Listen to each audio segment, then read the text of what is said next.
I just want to hear Izzy just yell that out like as a random NPC. Oi, bums! Greenest. It's the bums of greenest. You know, fucking love it. Oi, it's the bums of greenest. Oh my god.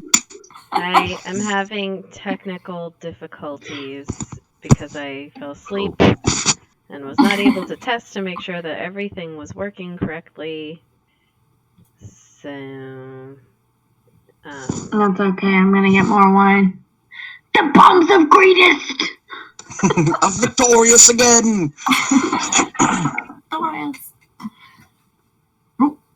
See, this is all the stuff we should have been recording.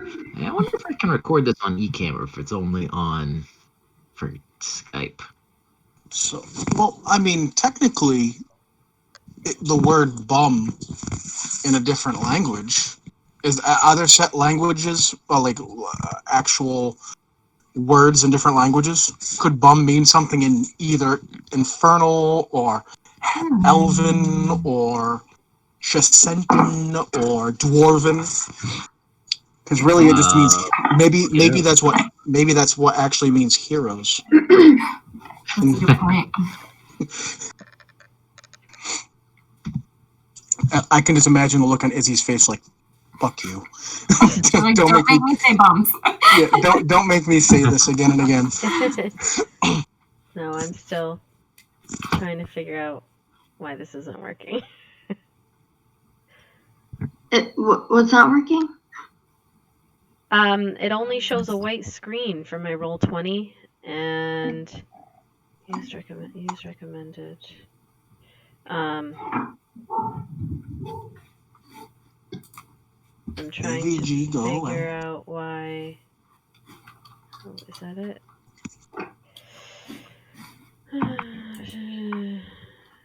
Uncheck.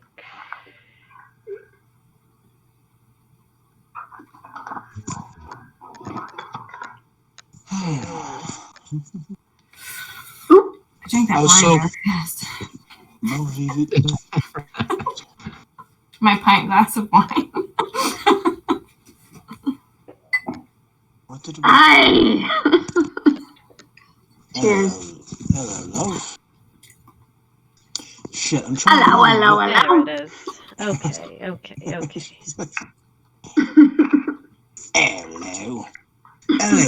Hello, puppet. Goes really well with pepperoni. Oh. Like unnaturally well with pepperoni.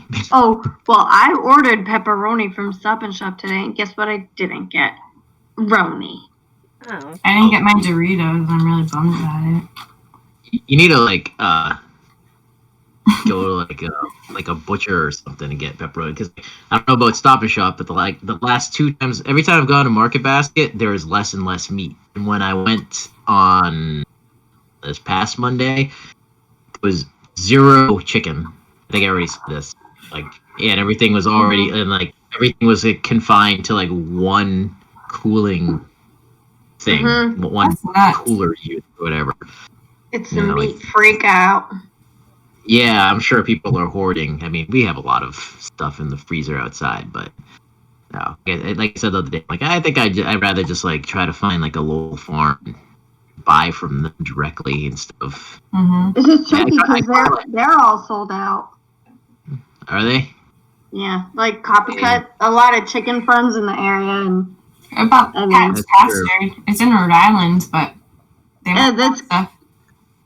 I don't think they're sold out for shares, but it's in Greenwich. It's an hour away. That's an hour away. Oh, from us. But I mean, if you don't mind the drive, do it because it's great quality. But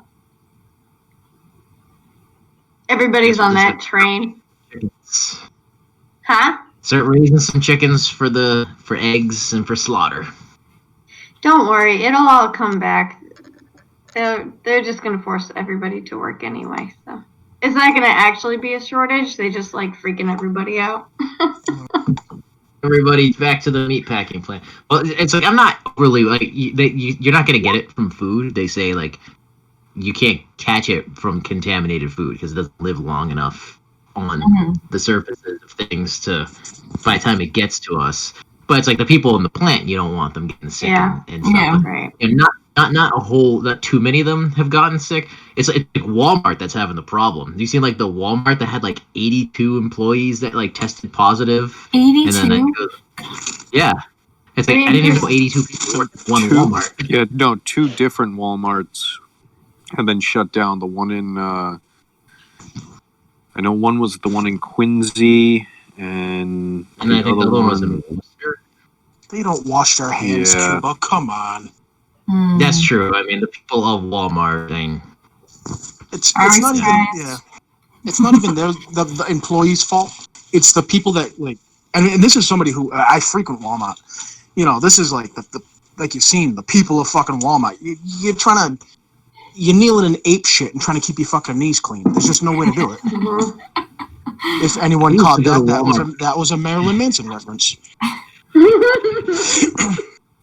Like I go to Walmart for like the for like cheap cleaning supplies and stuff like that, but like I have not been to Walmart in like 2.5 months now or something like that. But like I've ordered cleaning supplies from Amazon, and I don't care if it takes an extra week for it to get here. I'm like, I am not going into a Walmart because even on a good day, the cleanest Walmart is disgusting. The only decent one that I've found is actually the one in Plymouth. I don't know if you've ever been there, but it's got like hardwood floors and shit. Yeah, What? And like because it's a newer one. It's a newer Walmart. well, that and it's in Plymouth. You know what I'm saying? So That's yeah. Rich Dude, I people. worked in Plymouth, and there is a good chunk of Plymouth that is not rich. That is as poor as any crappy part of town. Hey, that's like Westport. Yeah, it's like the part of Westport's Plymouth. beautiful, that except for a lot of Westport. And when you're at the Plymouth waterfront and you just keep driving towards Kingston, you'll hit the shitty part of Plymouth. And you'll go, oh, that must be in Kingston. But it's like, no, you're actually still in Plymouth for a good while. I was gonna say like you. I was gonna say those people are from Kingston, and we don't talk about them. They're not real people. And that's what the rich people of Plymouth say. Oh, those And people are we're from Kingston. turning around. We're turning around. Heads We're up, gonna real go quick. right around. I've got music incoming, so don't be afraid. Thank you for the heads up. Liz, Yeah, is it Melon Manson? not yet. No, Liz, Aw. is it Rob Zombie? no. Is it Dracula? That's Rob. Same That's guy. Rob Zombie. I I was just, I mean, The bit of a people. That's a jam. That's a jam. I don't care what anybody says. Okay, The Beautiful People by Marilyn Manson is taking it back to like '98, and I unapologetically absolutely agree. like that. I absolutely agree with you. Like, if you ever want to punch somebody in the face as hard as you can, put on that album. Let's do it. Can we Oh my talk God, about Lauren's high school goth phase? I was gonna say that was a joke. That was a joke. That was a joke for one person, and I'm glad it hit. That's all that mattered, is that one person. Yeah, I totally Oh no, get it. I was gonna say, like, if you really want to punch somebody in the face, you put on "Die Motherfucker Die" by Dope. That's a pretty good punch someone in the face song. Yeah, but I mean, That or Bodies by Drowning Pool. Ooh. Drowning. or You if guys you are so want full of Put jam. on any song, I'll punch anybody in the face. to just show your titties first. Ah. You know I will. She really will. She's a maniac. Or if you want to be a real, Lauren say. if you want to be a real like 1999 2001 jackass, then you put on anything by Limp Bizkit. Okay. Done. That was a big one for me. That was a big one for me. Yeah. I Great had all stuff. the A albums. little bit of writing. Yeah, Limp Bizkit. Roll. I went to see Limp Bizkit when I was like 8 months pregnant with Lucy. And I just remember standing in like a cloud of like weed. So I was just like, She'll be fine. She'll be fine. she'll be fine. She'll be a little shorter and really happy. That's all. It's okay.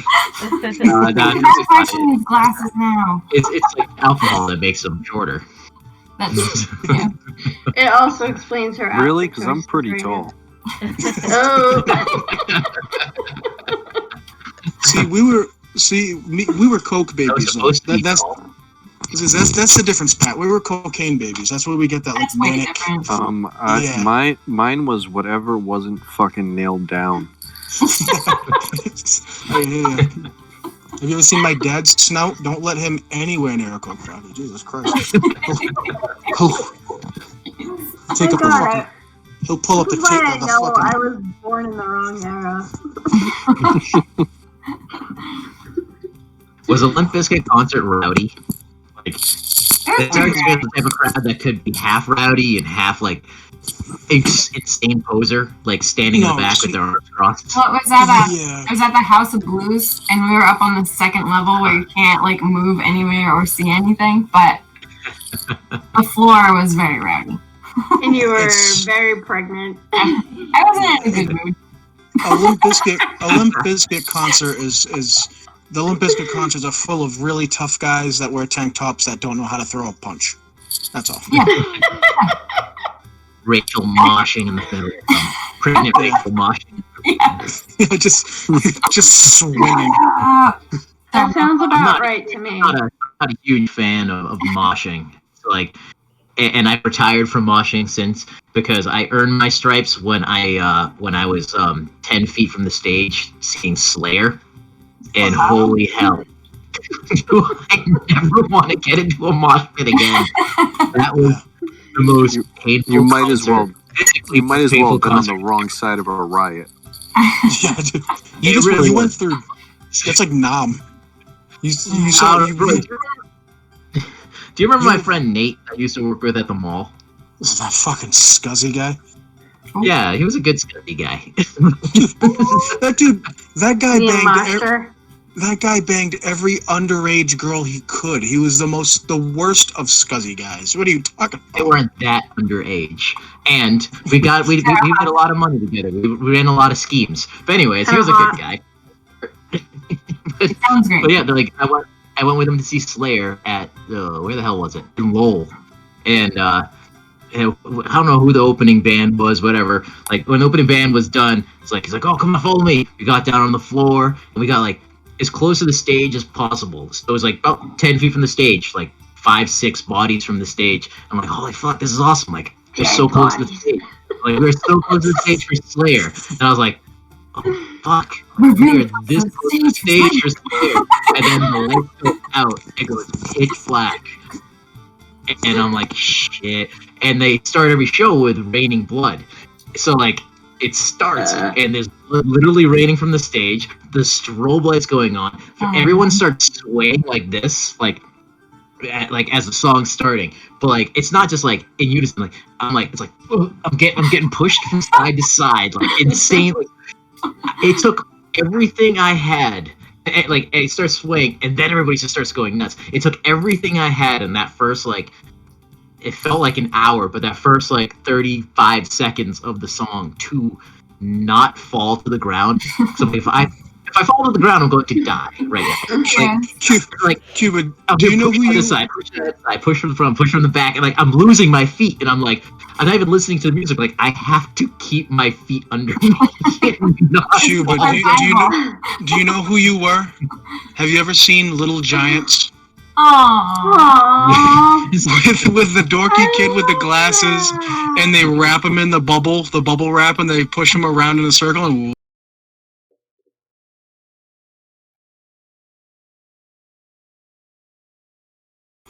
I was not the little dorky kid, but You're like I did speaking see to like the right people. it was crazy. It was crazy because like like the sets progressed, like I got pushed further and further away from the stage, but still like getting my ass kicked. And I distinctly remember all of a sudden this thing falls from the sky, and I look down, and it looked like he looked like a 12 or 13-year-old kid. Like he was crowd surfing and just dropped, and then picked up, like sprang up, like he had like a industrial spring built into him. He's like, and then just like dove back into the crowd, and it was like, Oh my god. like wow. And then somebody from somewhere, like someone I behind think they me, were just throwing around a dead body. That's all. just no, he was like, Right, well, he's a no. happy dead body. someone behind me, I don't know if they like got a running start or if they could in that crowd. I don't. But somebody behind me hit me so hard with either their elbow or a hammer. I have no idea. Something very hard, Felt like a hammer. right in the center of my back that I actually like lost my breath for a minute, and then I was like, I'm out, and I like slithered my way all the way like out of the pit, all the way to the back like of the I think it was a stadium that we were in, so like to like right before the seats start, because I'm like I already was been punched in the face several times, like my body hurts, and now I think my spine is broken. Done. Oh my god, I feel like we're living the same life. This makes me want to go to a show. Because the bruises in my back, the shoes that I've lost, the times that I've been thrown into the air. Like, Yeah. You're also tiny, so it's like I remember one, we went to see Coheed, remember? yeah. And I just Yeah. remember we tried to get so close to the stage, and there was like a huge guy, like the crowd just like flopped over, and we fell, and some huge guy just like lifted us up, like.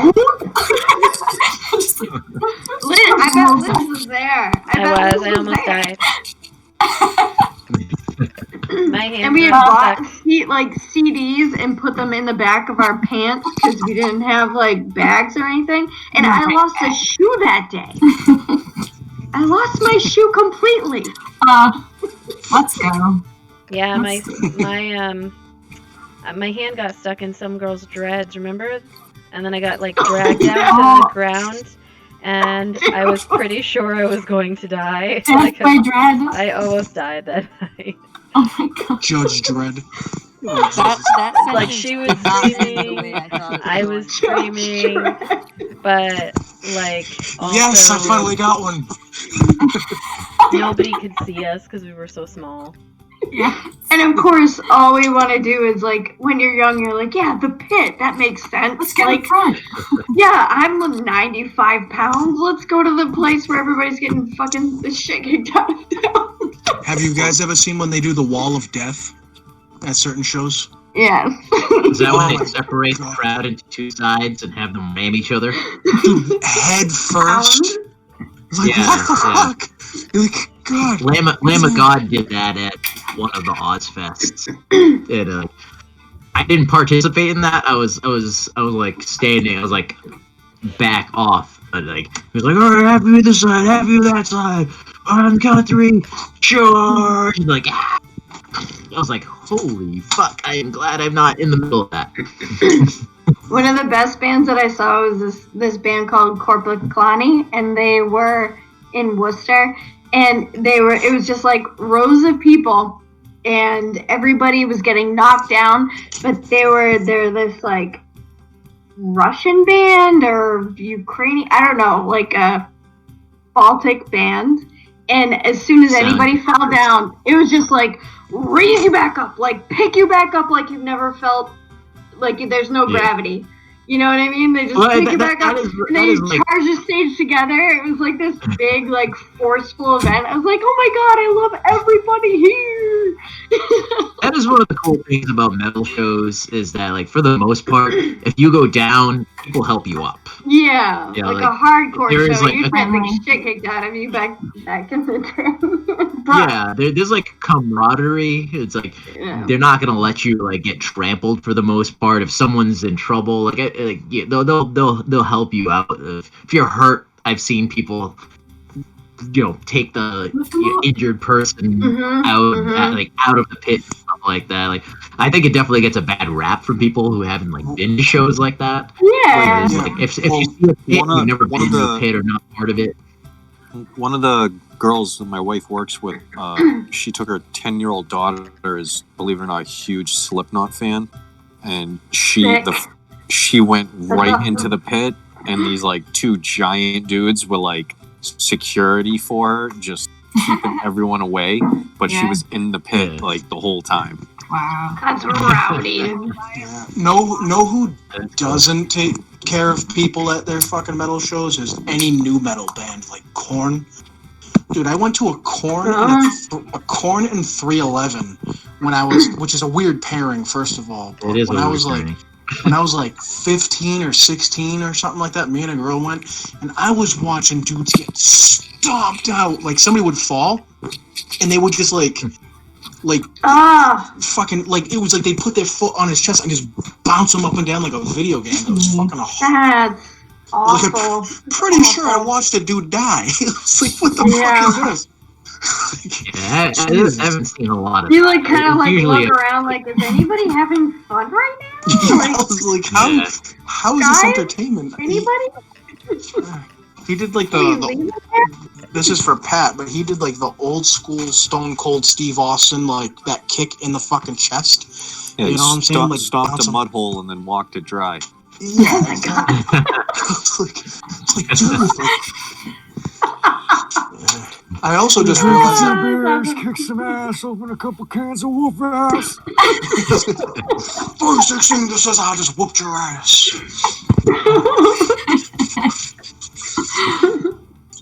Dude, Oh, the two corn though, blonde sisters. corn is so You guys are good. from New Bedford. Did you ever see a band called Cregan? They used to play at the New Wave a lot. Cregan with a K? Yeah. Cregan. Yeah, they were awesome. Like I've tried looking them up. They either changed their name or aren't a band together anymore.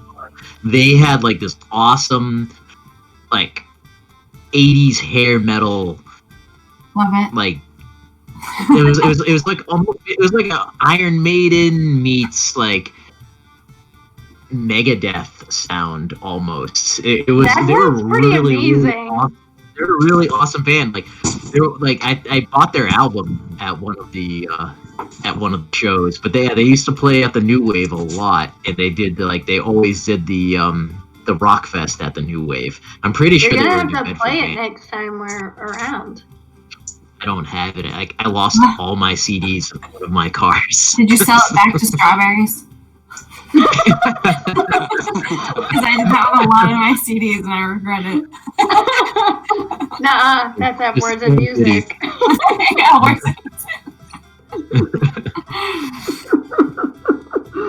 Thanks everybody for being patient with me. I'm actually, like, while you're all talking, setting up how the cameras will look. We were even playing. I know, I totally forgot too.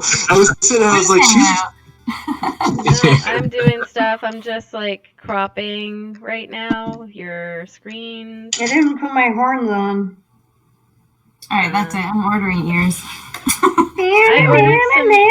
I ordered some a thing off of Etsy that I'm waiting for. It's actually coming from the Ukraine. It's just this like simple By American Liz. it's like wait, we're dressing up to go on this? no, you don't have to. That's optional. I just want Yes, you do. Oh. Yes, you do. Warren just wants to be horny. Oh. I mean, I will- I kind of am. I'll legit dress up in everything, like kilt, furs, like all the stuff that I have. I'll just strap it on. You and need, just a, feel like, you need a camera. Yeah, you just need a camera. It's all thing in it. We need to see at you. home by himself. no, you're just gonna hear my armor. That's all. I guess Can you hear my kilt? Yeah. You can hear It's the blowing rustle. in the breeze. it's okay. Swish, because swish, nobody's swish, doing swish, it, swish, swish with every step. My camera actually should be. Oh, is Micaiah here? Yeah, I think she's- Yes. Hi. Usually your camera's up, but I just don't see anything. Our Southern Belle. Yeah, I was trying to log in the computer right now. Okay. I'm just setting up the cameras, so I will start officially at 10 regardless. So I'm just That's better. you can I'm gonna transition it so if you look at the channel but you have your sound off, you'll be able to see what you look like. Weirdo. My teeth are so white. Mine do not look white. But our upgrade to the internet is like immediately noticeable. So That's nice. yeah, it is very nice. You don't realize how much Comcast is fucking you until like you do something Comcast. about it. Till it hurts, baby. Till it hurts. That's what HERTZ. I think that's a thing about the Comcast. Oh, right. That's Like an RAM. internet word. Yeah, that's like RAM. Ram until it hurts. Lauren is picking up all these new technical terms. I'm learning about computers. And you're doing a wonderful job. Oh, I love you. You're so good to me. She's lying to you. You're doing a wonderful job. How come I can't find us when I like type in the Roll30s on Twitch? You have to search for IZZIB3TH. I can't change the name until 2 months from now. I tried, they won't let me, so that's very annoying, but you know, it'll probably take that long for us to get people. Oop. I just lost Vidania. Sorry. Back. Can I move where you're at on the screen here? Oh, there you are. Okay, you guys all show Sorry. up. Oh, okay. Sorry. No problem. Now, actually, that's good because it tells me that you guys all show up in the same spot when you come back, which is good because I have you set up in a particular order, and if you show up on a different screen, then I'm like, oh God, Wait, is this in alphabetical order? What's the order? I do not know. I have no idea. Okay. It means nothing. But if you go on the channel, you can see there's nobody else watching, Hey. so we're okay.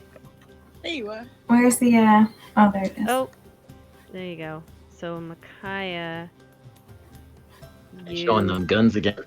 Oh, yeah. you show up right there. No, like I'm jealous. She's got bigger guns than me. She's got a great bod. Wait, I got one. Like, I got nothing You there. guys Like, look at hear that. me? Like, Okay. Yep, Hmm? do we see you or hear? Whoops. Yeah, I can hear you. Okay, good. Alright, so you, Micaiah, show up there, which means I gotta move you over here. So what are you guys watching this on? You gotta go to On Twitch. Discord. Oh, okay. I thought you guys were on Twitch or whatever watching. Wait, what if you just put all the other stuff, the D&D Beyond and the other thing on your phone and then go to Discord on your computer? Does that make sense? So that you could do video? Okay, Probably, that's but honestly, true, then that's true. I'd have to keep scrolling back and forth on my phone. So, Okay. what I need is a better computer.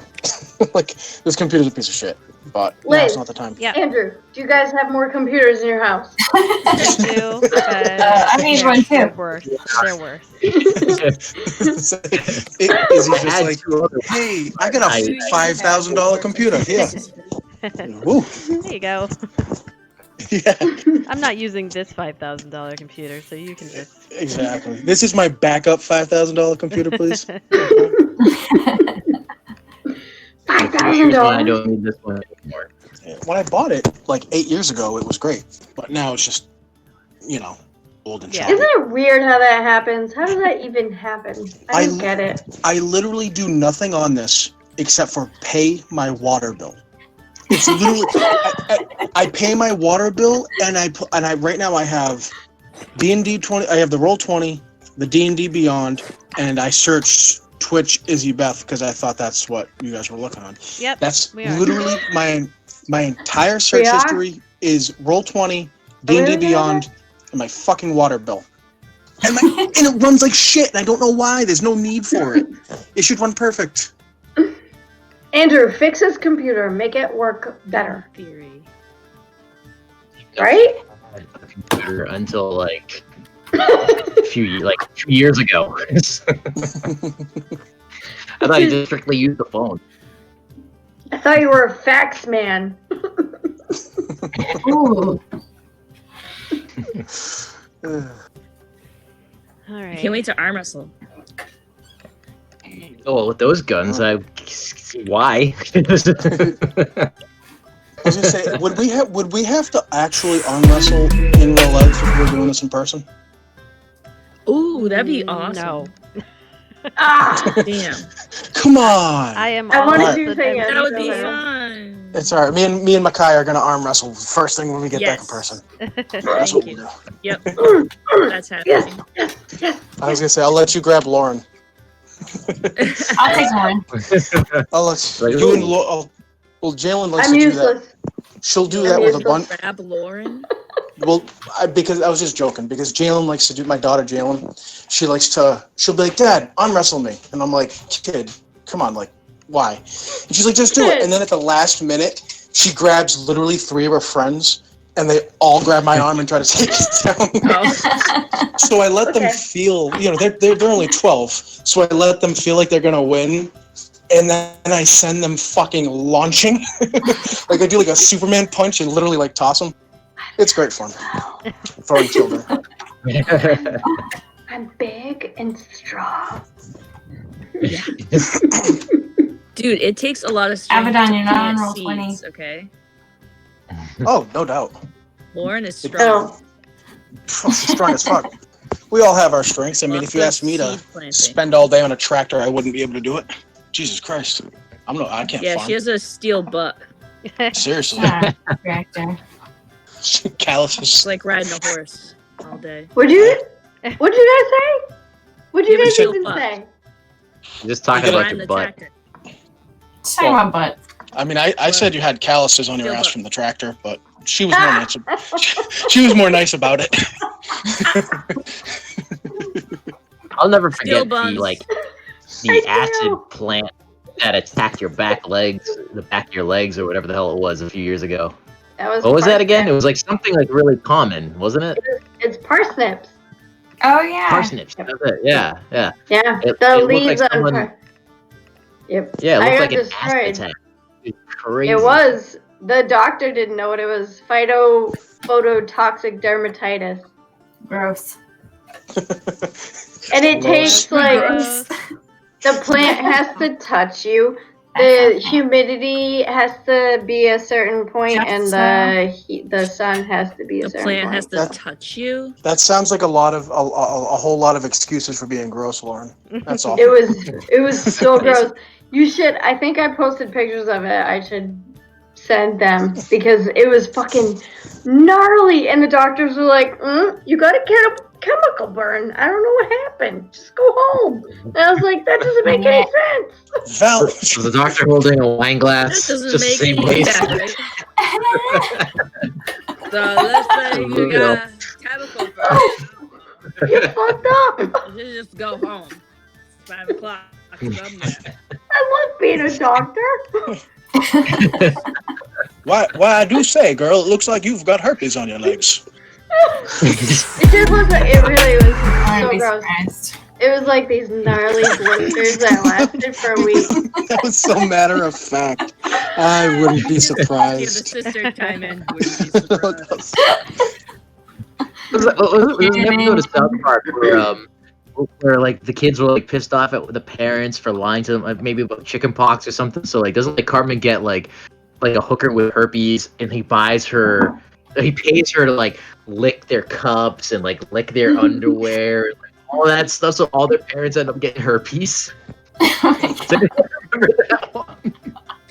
I It's like a don't really remember the early herpes episode. No, I don't. What are you talking about? Oh shit. Herpes. It was like an old episode of South Park where like I think like they got one of them got the chicken pox, so like the parents made them all get together, so they all got the chicken pox, and when they party. found out, they were super pissed at the parents. So like Cartman went downtown and paid like this hooker with herpes all over her mouth to like go to each of the parents' house and like start like licking things that they used every day. So the next time you see the parents, like they have all like things all over their faces and stuff like that. And I was Cartman on, Mom, how come you don't have herpes? He's like, oh, I have them somewhere else, dear. Because like the hooker like licked her underwear. My favorite part of that was how concerned Izzy was when she heard Cuba say She's like, what, herpes? herpes episode. He was like, yeah, I had a herpes episode. She's like, what? What? Excuse me. How old were you? Yeah. That The doesn't last go time away, we my watched friend. last time we watched South Park was when we were in Germany.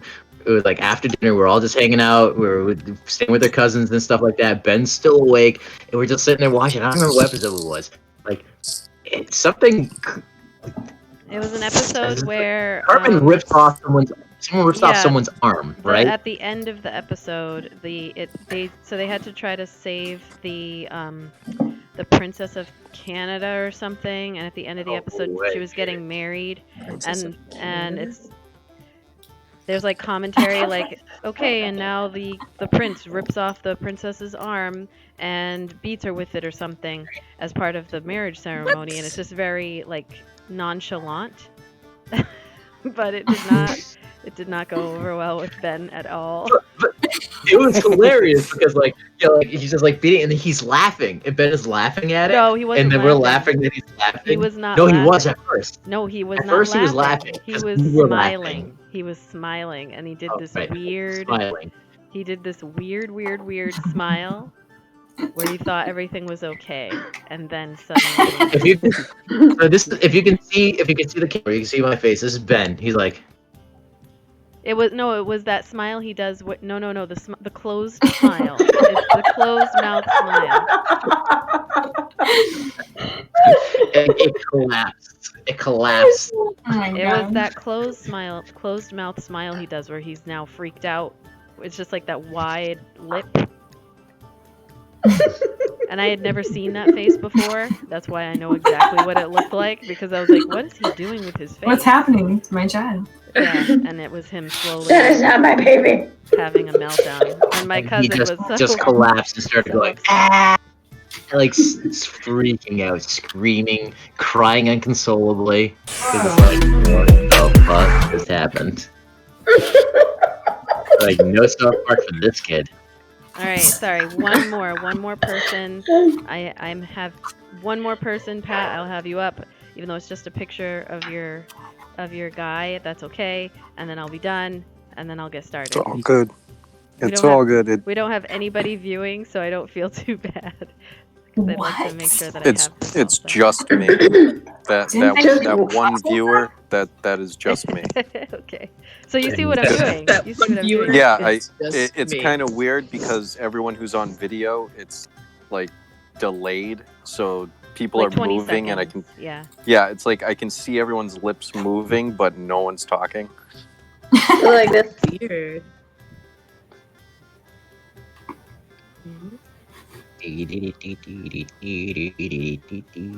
I'm like almost there.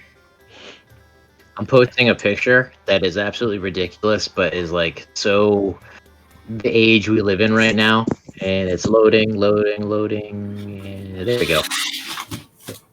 We now live in an age where our goddamn dogs currently need masks. Poor puppies. My puppies? It's like, I thought that was a soda can strapped to their fucking face. Your puppies? Puppies? no, Do I I need found, masks for my like, dog? What about puppies? I mean, it's just like it's just crazy. It's like when the tiger got like coronavirus, I'm like, who the fuck at the zoo is like that close to a tiger's face? I can more understand your dog with cat getting it, but like, how did the tiger get it? Because Is that somebody real? at the That happened? yes, that A happened. tiger has it. That's not Yeah, real. at the Bronx Zoo. I think it's 2 tigers now that have it, but it's like, you know, the one tiger that first got it. It's like, was the zookeeper kissing the tiger? I Like, was gonna say, it's like, somebody with COVID fucked the tiger. Why did you have to go? Well, that's why you have to wear a mask, because your spit travels, you idiot. And everybody's like,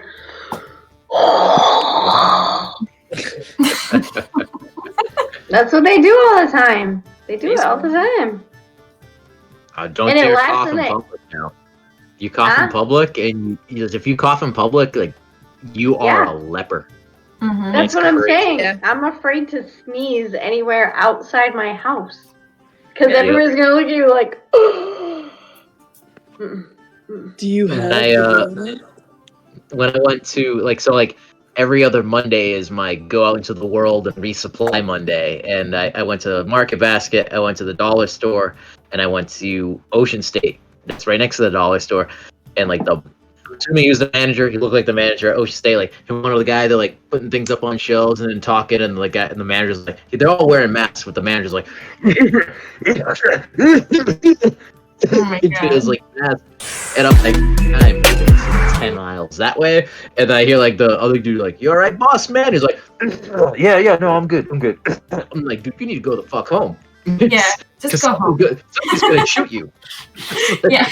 Well, yeah. But I'm going to tell you right now, I wear a worse mask at work for all the time that I'm there, and I'm sure I'm not the only one, obviously. But it makes you cough. It's not. If you wear a cloth mask on you for 3 to 5 hours, you're gonna sniff because it's all this moisture, Yeah. it's all this stuff. It's, of course it's stopping and it's good, but it's also it's gonna make you freak out. It's gonna make your body freak out. Oh yeah, no, my body's already freaking out when I have to go out and wear the thing. I actually have the masks we're not supposed to have, the N95 doctor masks, because somehow my mom has a box of them. So, We have those too. so I actually just ordered some cloth masks from place in Etsy, because they're more reusable. You can wash them, and they have they're triple layered, and then they have a pocket that you can buy the filter to put into. And we're gonna be wearing masks now as a permanent or semi-permanent thing. This N95 one is uncomfortable as fuck. Technically, you're not supposed to reuse it. So I'd rather we all have something that is quasi-protective and can be washed and reused. So I just ordered a few of those. Yeah, when I go out with that N95 one, not only is it it suctions to your face because that's what it's made to do, but I'm already anxious. It's when I'm out in the world, I find myself breathing harder because I'm just can I just finish this? I want to go home now. I'm I hate it. Yeah. You should just get the Peapod delivery or the Aldi deliveries instead of trying to go out to the grocery shop. It's the same price. It's fine. Yeah, but you have to wait 3 weeks. No, you don't. No, they're getting back up to speed. The last time I was oh wow. Now the last time I looked at it, it was 2 weeks before you would get a delivery. For Peapod, yes. But just order it and then you'll have it in 2 weeks because you already know what you need right now because you eat it every week. But and then you don't have to have the stress. 1 a.m. to schedule it. There's that. Just tell me what you want because I already have one booked for 2 weeks. Did you already? I was up last night. I told you. I didn't sleep. So I booked a Peapod. Alright, sorry. I'll just add it. Oh, sorry. No, I'm ready when you are. Just sorry about that. I wanted to. This is the only time I can get everybody on is when we actually are supposed to be streaming. So, all right. So, recap. This was not my best writing, but I've been slacking on the recaps. So, last session, midday, the group met up at the entrance to the Antlers, only to be given a gift by Xander for the festival. Onthar led the group around the city so he could show off the festivities. There were feats of strength, feats of chance, feats of pie eating were had, though without Xander. That's what she said. Who disappeared That's what you said. for mysterious reasons, and without Ari, who has been MIA since the evening before. Erdna also got a taste of Dragonfire brandy, which temporarily loosened the ratings on his 1 through 10 attractiveness scale. And the day ended with another visit to the Antlers, one more day of festival delights before connecting with Leosin and Onthar to determine next steps. Everyone got to enjoy themselves this evening and learn a little bit more about each other and what's driving each person on this quest. And we pick up the next morning. So what time? It's like 8 in the morning ish. So Abaddon is at Harmony's. Not there yet. Erdnot would still be at the Dwarf's Pot Inn, and the rest of you are at the Oar and Wagon Wheel Inn. So just as a refresher, Onthar told you that the archery contest starts at about 9 in the sorry, 1 second, let me look at, I'm gonna move you guys over to oh, did you see the piggy? Piggy? The what? On your Piggy. Oh, my medal. your medal. Oh, that's so cool. I On the can see right it. there. That's awesome. Hi. Is it in roll I had to 20? zoom Yeah, out. roll 20. Oh my god, so cute. That's so cool. I also updated your the reputation thing with the different factions, so then you'll know. But here's your little thing. Before I love move it. you to Dust Vidania. Yeah. all right, so I'm moving you back over to Our little piggy. El Terrell. So on this map of El Terrell, the majority of you are here.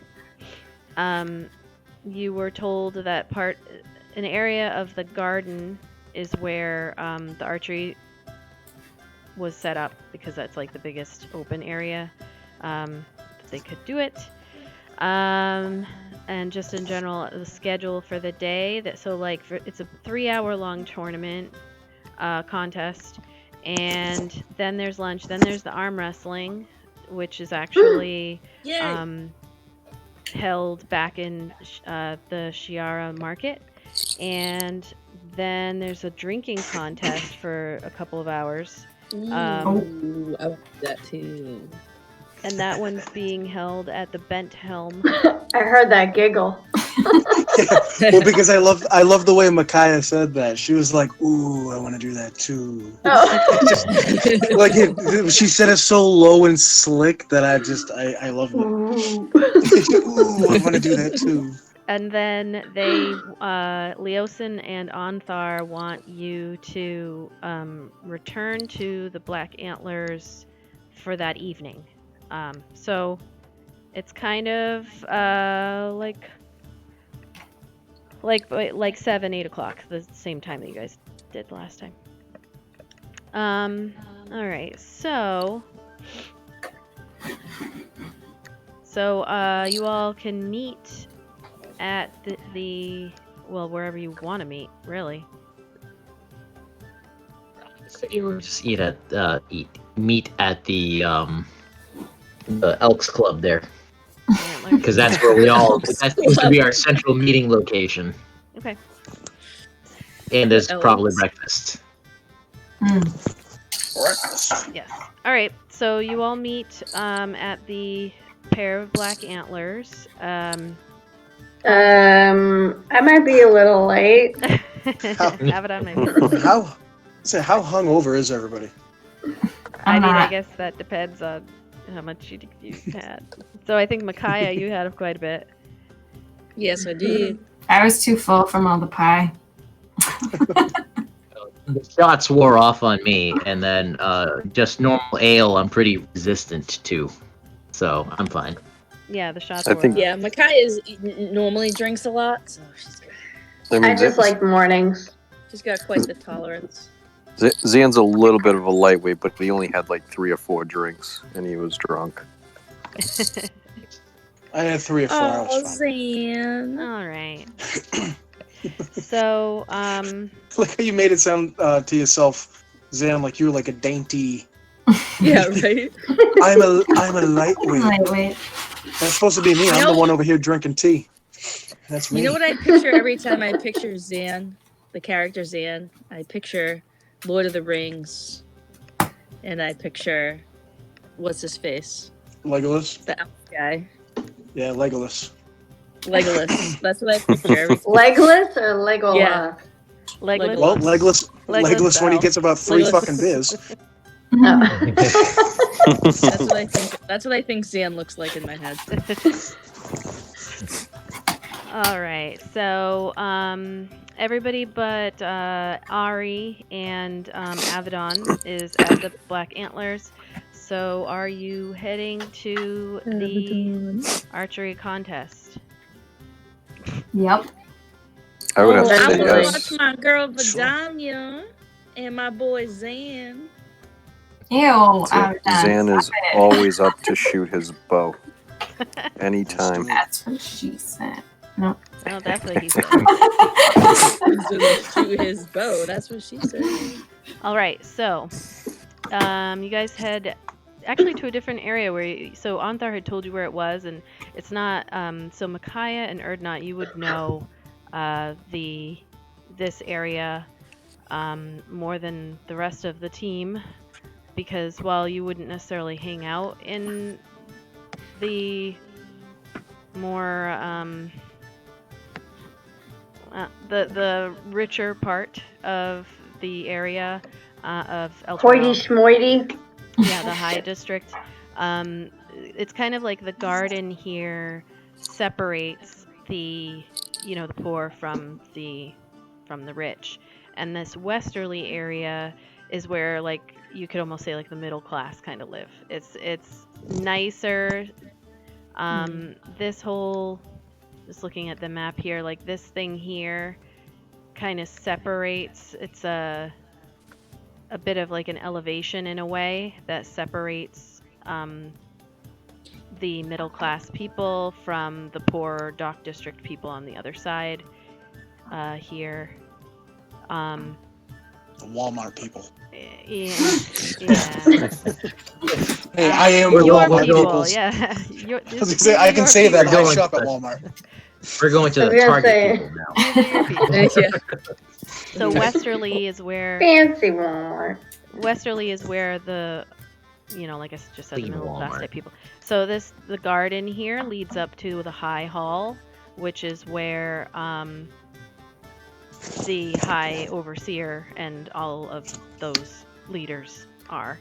And then looking at this map, there's the Temple of the Morning Lord that you had heard about, and then this is the temple to Chantia that you guys have heard about as well. So two pretty decently sized buildings. So walking from here over here, you would definitely almost immediately, once you cross this area, start to see a change in the houses, the type of people who live here. More individuals all start to pack into this area, and you get closer to where the archery is being done, which is in this kind of more open spot. And as you get up close, you can see that, let's see here. The archery contest is about to get underway. There's a lot of people setting up along the sides. You can see that there are the targets already set up for you, and you can see this tall elf male who's standing near the entrance to where you can see a few other contestants clearly, who are like stringing up their bows and stretching and whatever. And Sexy stretching?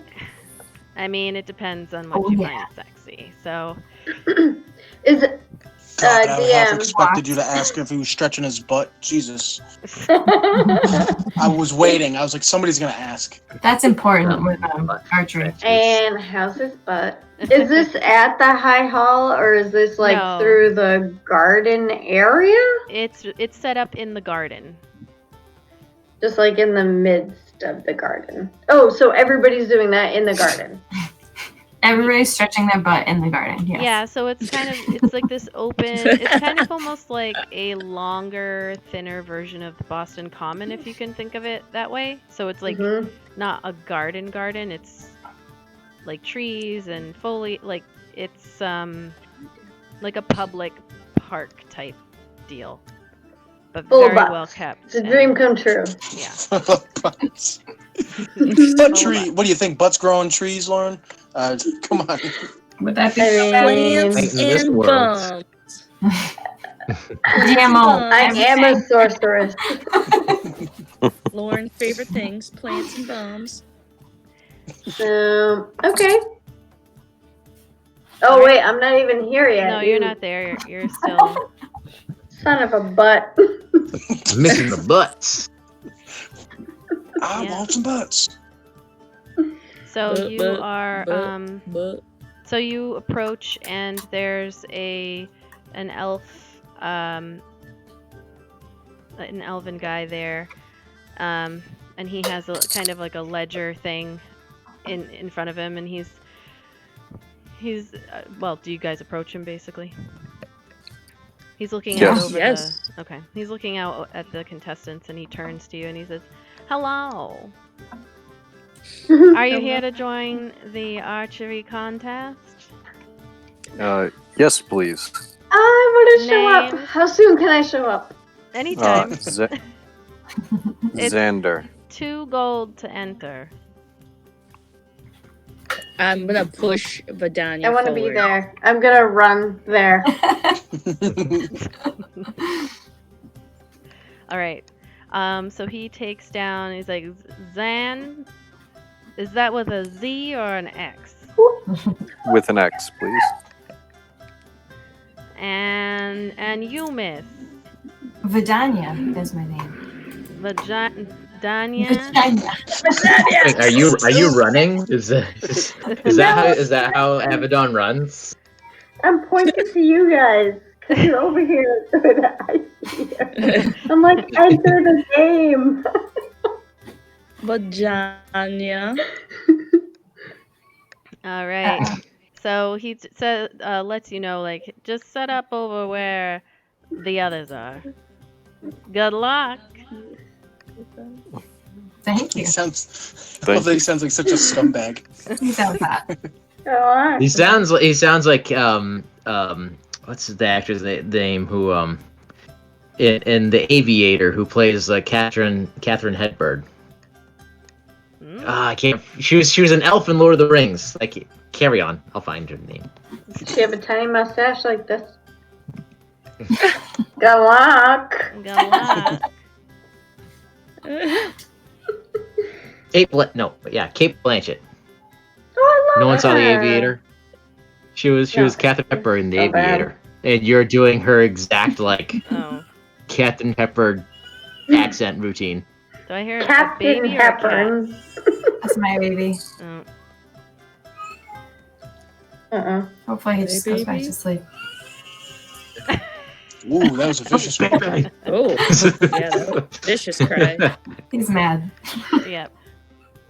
They always are. They always are. Do you have those like noise-proof headphones? Just turn them on. No. Fuck it. All right. Okay. So you see, so Zan and Vidania, you can give a little wave to your friends, and then head over to where the others are. And there are 4 other people, over there. There's a male Critters. Yeah, male elf, a half elf guy, a female gnome, and a male human, who are all there, also stretching and getting ready. And after a few moments, let's see here, you hear the same guy who signed you up. He kind of walks out in front of the crowd and he says, "Ladies and gentlemen, we are going to begin the archery contest." And he does a little like kind of little clap, and then everyone starts clapping like a golf clap type deal. Yay. And there was much rejoicing. And he says, let's see. The rules are simple, contestants, and he looks at all of you. He says, hit the target and get points, and the most points wins. And he claps again, kind of for himself, I guess, for saying that. And everyone else kind of claps a little bit too. And then all right, so basically how this works is you guys are proficient. Just in case anybody who wanted to join who wasn't proficient with the short bow, I had to make up some other rules. But you guys are proficient, so you don't have to roll to hit. You're going to hit either way. But you will do an attack roll only. So you you definitely hit. So you roll your attack, but you don't roll damage. And if we lost somebody. If at a certain point, or not, you went away. He's coming back. There you are. It's a good thing they're not rolling. Good thing they're not rolling for damage with that colossal Sayer thing on that second shot. They'd fucking explode the targets. So you can. There are. The targets are out in front of you. Obviously, you're gonna actually roll. There's a total of 12 shots for the contest. So it's like 4 shots for each round.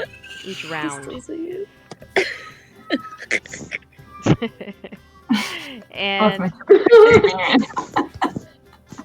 you if you roll like really low, you can take a point of fatigue to roll again, to re-roll. But then you take like 1 point of fatigue and it raises the DC for everything. So your chance of getting points would go down.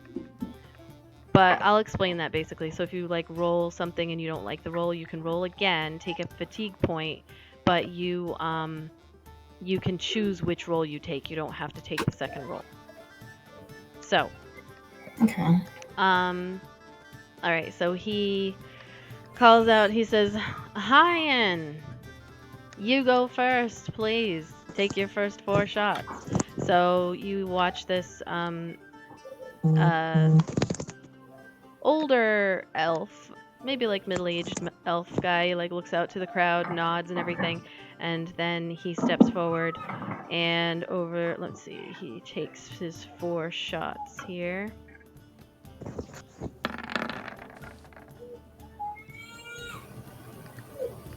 All right. What'd they do?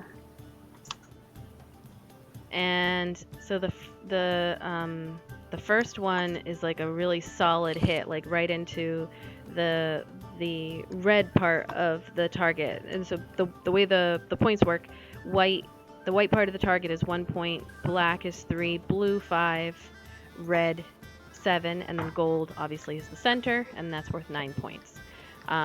So you see him get a total of 7 plus 3 is 10 plus 11. Sounds like a lot.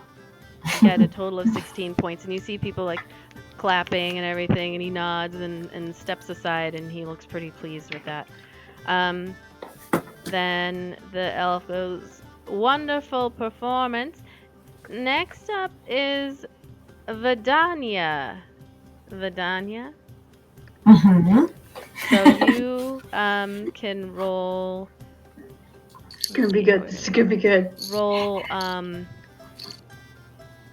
Roll 4 attack rolls, basically, and we'll see how you do. Is that just if I just Roll click to longbow? Roll to hit, yeah. Let's that? go, Vidania! Yep. Woo! 4 All times? right, so you see the arrow go flying, and it hits on the first black row just outside on the target. It's not your best shot. Next time. Next But- time. It's good. All right, next. And do I do it more? Yeah. Actually, you know, we'll just make it. You rolled twice already because it does that advantage. Oh, So the second okay. one does goes flying and hits a blue for 5 points. You have a total of 8 points so far. And people Okay. like do the little golf clap. Woo! That's sweet. That's sweet. Woo! So you can Okay, just roll and one more time. 20. You hit right into the red. Oh, what? Yeah, you hit right into the red, just outside of the gold. You The did. gold center there. So you get, and then the second one hits in the red as well, too. One right after the other, right into there. So let's see, you get 3, 8 plus 14. So 3 plus 8 plus 14. I don't know what that means. 3 plus 8 plus 14. 8 plus 14. So you got 22 points, and people like cheer, and this is like the how the Shiara's market with people. People are like a little bit more reserved with this archery contest. And I'm not there. It's a Not all high class drunks. affair. Not me. I'm cheering Just over snaps. you. the elf comes out and he nods and Vidania, wonderful, wonderful. Next up is Dominic the half elf, please. And so you see this half elf come out, and he he makes a little bit more of a show of it. He's kind of like a younger guy, and he does a little like spin and bows to the crowd, and then he does his shots and does very well. So his Thank you. so he his first shot is right into the gold center of the target for 9 Oh, what a points. fucking dick. His next one is right next to it in the red. The next one is a really weak shot. It's out in the white part, but when everyone's like, ooh, he just turns and he like does a little wink out to the crowd. And then his He's got one... people. Just wait till I get there. Just wait till I get there. His next one is in the blue. Oh, you could show up anytime. I would say like I all will. of this. Oh, I will. Each round probably takes about like 10 minutes between like the prepping and like you take your time aiming and everything. So we're about 30 minutes into this competition pretty much. All right. Let's see. So he got a total of 24 points. So he smiles, he walks by you, Vidania, and he gives you a little wink, and then steps in the MC walks forward and says, Dominic, very, very good. Everyone give him a round. And there's clapping. I'm giving him the stink eye. Next we have Lily. Lily, please, if you would, please, in this female gnome with reddish hair comes up and sets herself up, and then she does her 4 shots. And they are not awesome. Unfortunately for her, she does the first one hits in the blue, so for a total of 5 points. The next one is in the black for only 3 points. Then the white, it looks like her confidence is starting to waver as she's just not doing as good as she thought she was going to do. So she gets a total of 14 points for the whole thing, and she's like, darn it. And she walks back to wait her turn for the next round. The guy comes out, good try, Lily. There's still 2 more rounds. Zan with an X. You're up. Like you're lower class because this is an X. Like, He's B level, Zan. I'm just a country boy. it was the disgust of with an X. Yeah. So you'll roll. There you go. Alright. So that one, yeah. So that one slams like right in the center of, like dead center of the target, and everyone's like, and you hear like some more, a little bit of cheering where you haven't really seen cheering before. I'll cheer for Zan. Another one right in the center. This one like doesn't do the thing from like Robin Hood where it splits it down the middle, but it lands like right next to it. And you guys see the half elf who is the announcer is like his eyes go a little wide and he looks to people out in the crowd and is like, ooh. Holy crapola! This one is out in the black. So it's only a total of 3 points for that one, but you're already at 21 points. Oh, and you can do a fatigue if you wanted to try to roll again. It's up to you. No, it's the first round. I'll take those. All right. So another 3 that lands in the black as well, but on the other side. And so you got a total of 24 points. You see the other half elf guy who's in there, Dominac. He's like not impressed. He gives a little like, it's because you guys are now tied. And the MC says, "Great job, Zan, with an X. Great job. Wonderful. Abram is next." And so this human guy. I did this all with an NPC generator, random generator. So you did? Yeah, I did not choose the same. And Abram came up. That's so weird. Yeah, Abram, it has an H in it, but so Abram comes up as a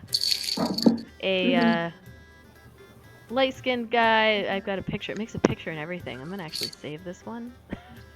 I find a new one almost every time I search because I don't save things the right way. But this one's really good. It makes a whole photo and everything. Long brown beard. It's like very well done. Ooh, I thought you were gonna say dick. No. He would be. You were gonna say Is that butt. weird? Is that weird? So he comes forward and he does his rolls. Let's see here. Not that great. Not that great. So his first one gets into the black, 3 points. The next one is in the black as well, and you see him like shaking his head as he's setting up for each shot. So 6 points for the first 2, and then the next 2 land in the blue, just inside the black area. So that's another 10 points. So 16 points total. And all right, so then the MC comes out and says, "All right, everyone. So at the end of the first round, and so it's the end of the first hour, we have neck and neck Dominac, who waves to the crowd, and you hear some clapping, and Zan with an X, 24 points apiece. Next is Vidania, 22 points for this first round. Wonderful. Tyan and Abram tied again, 16 points. And Lily coming up on the rear, 14 points. Who's rear? The rear. The entire rear. And now we have round 2. Hyan, if you would be so kind, and so the elf steps forward again, and takes their shot. He total. You've got one in the blue. Nope. One in the red, one in the blue, and then 2 in the black. So 11, 18. Well, I'm losing people. Losing people left and right. Come back. I'm here. Can you see me? Yeah. Look. I think next up was Vidania, right? Yep. All right. Vidania steps forward. Nat 20. Right in the center. 2 actually. So the 27 and the 22. She's just like Zania looks over at Zan and then lets fly these 2 arrows that hit right in the gold. 18 points for the first 2, and then 13 and 18 for... This is how elves and half elves flirt. 30 points. 30 points. And that's how it's done. Like other Robin Hoods, I speak with an English accent. Dominic, you are up next, and he again like looks over at you, Vidania, and it's a little bit different of a wink this time, but he's like, very impressive. Don't even, Dominic. How's his butt though? You, as he walks by, you could see he's intentionally showing off, and he works out. Did he move his DM? Yeah. DM. Did he move his cape a little? He's not wearing a cape on purpose. Oh, so we're talking straight up. Yeah, you can see it. can see this it. round is not very good for him. I wish I was at this competition. You watch the arrows. It's blue, black, white, and blue again. So blue, black, 10, 14 points. Not great. He walks back, not looking all that happy. Lily comes up. Let me just write down the order that I'm having you guys go so that I don't fuck it up completely. 3, Lily is 4, Zan is 5. That's what we're gonna go with for now. And Abram comes up at 6. Who's got maracas going on right now? If you're hearing weird noises, that's me. Sorry, I'm with the wood stove, guys. Wood in the coal stove. Sorry. You have a cozy house right now. Yeah, it's pretty warm. I'm jealous. I'm so jealous. Yeah, so it's probably be loud. I'm sorry. I'll mute myself. No problem. Micaiah, you are also muted. I don't know if you knew that, but Lily comes forward and If so. yeah, she chipped. Eating chips, that's why. Lily steps forward and she takes a deep breath and she sets up and lets loose, and she gets blue, shakes her head a little bit, then black, and just is looking really bummed, then blue again, and then white. So she gets a total of, let's see, 5, 3, 8, 13, 14 points there as well. All right. Next up, Zen with an X. With an X. There you go. Huh? Right into the center of the target. 9 points. Blame. Another 9 points. 18 total. This one hits in the black just inside the white. So that's the 3 points. 21. And this one is 5 points for 26. Any of them you want to redo? Take a fatigue point? No, I'll keep them. All right, 26 points. And the MC claps again, looking at everybody like, Zan with an X, everyone, with an X. Abram comes up forward and does his 4 rolls. Coming to the end of the second hour here. Oh, it's rolling the dice slowly. Nat 20 on the first roll, so that one hits the gold target, 9 points.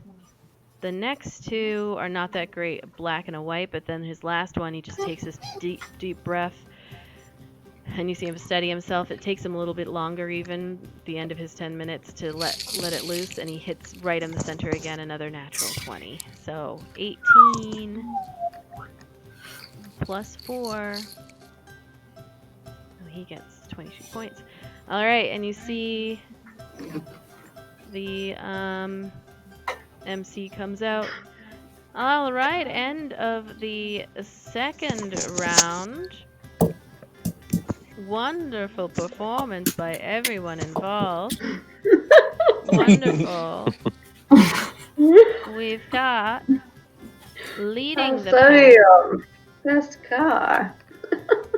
Leading the pack, we have Vidania taking up 52 points total.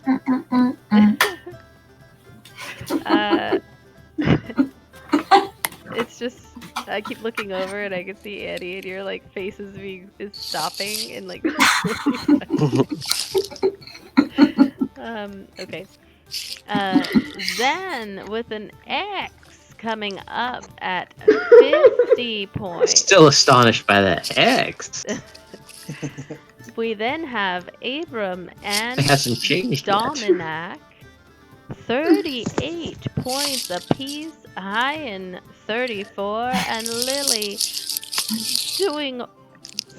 you're doing a wonderful job. 28 points. 28. Everyone give Lily a round of applause. And Hey, Lily. I'm she not looks there. like really sad.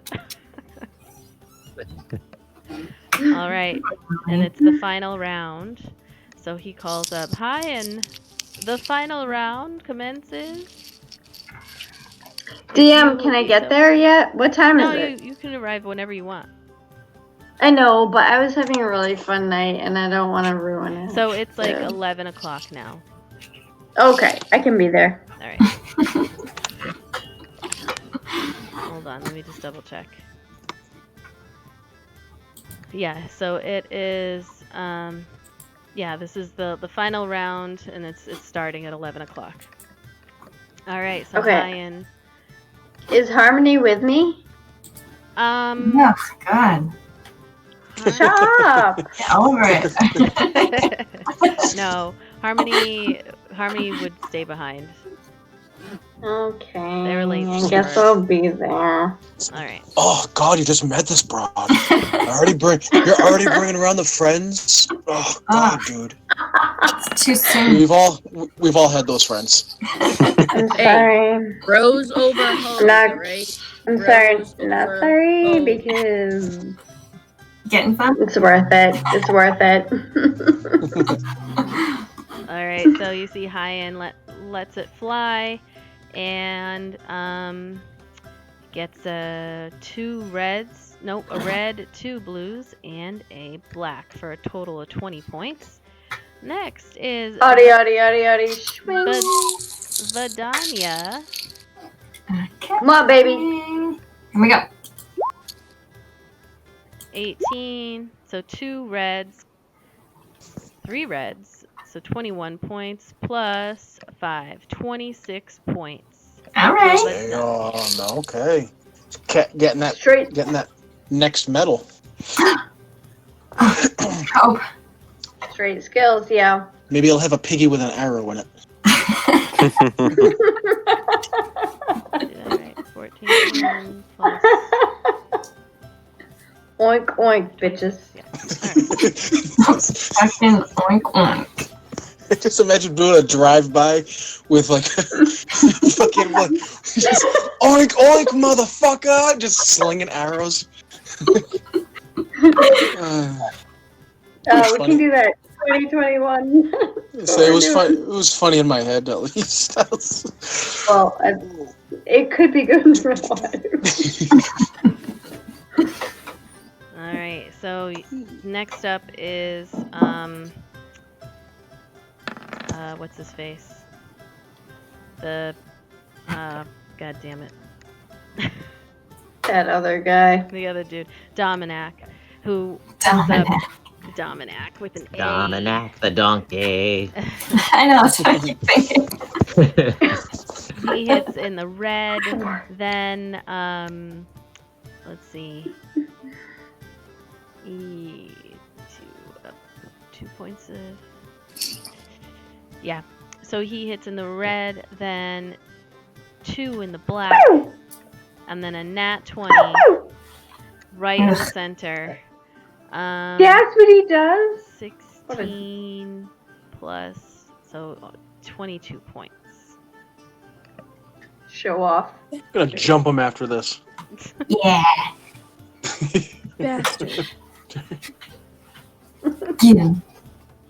All right. Next is Lily, who steps forward, and she just looks like she's gonna rally, but she also is like nowhere close to getting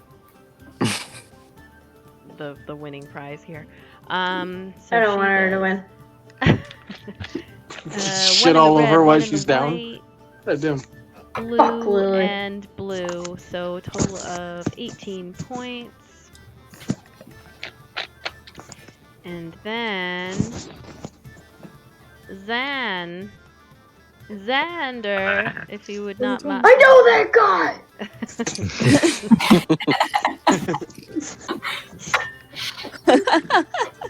I know him. I know him. 19, right in the red.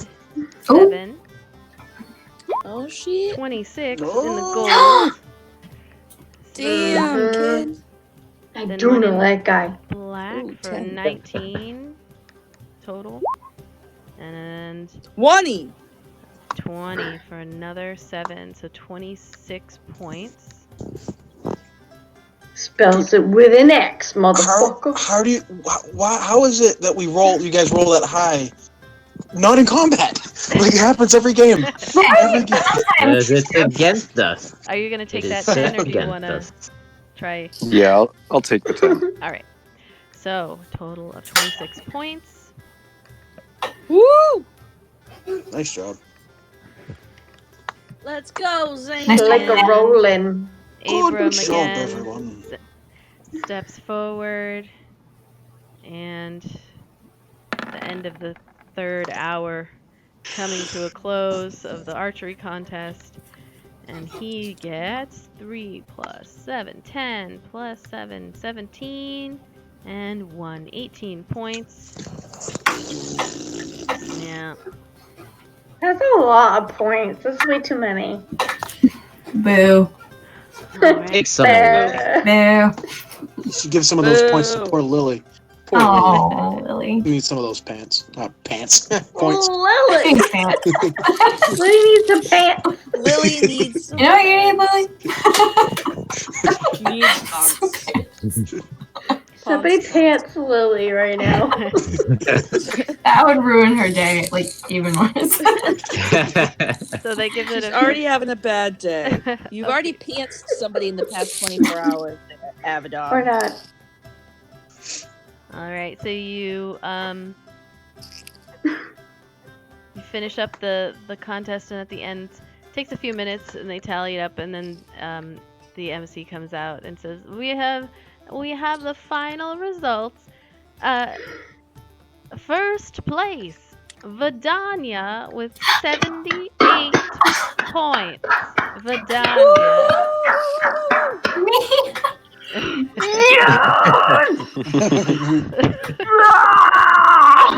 she's just gonna own My like God. wow. Holy shit. I didn't see it, but I heard it, and goddamn, that was aggressive. That was Abaddon. It was pretty fantastic. I look forward to Vidania winning again so that she can make that face again.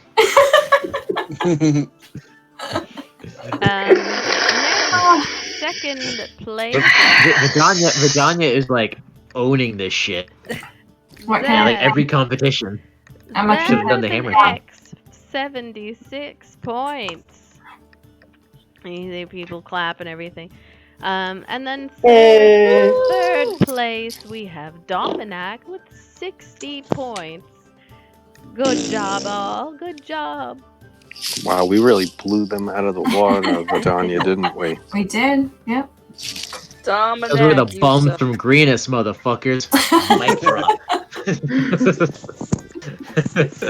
Can I smack Dominic in the butt and say good game? Dominic sucks.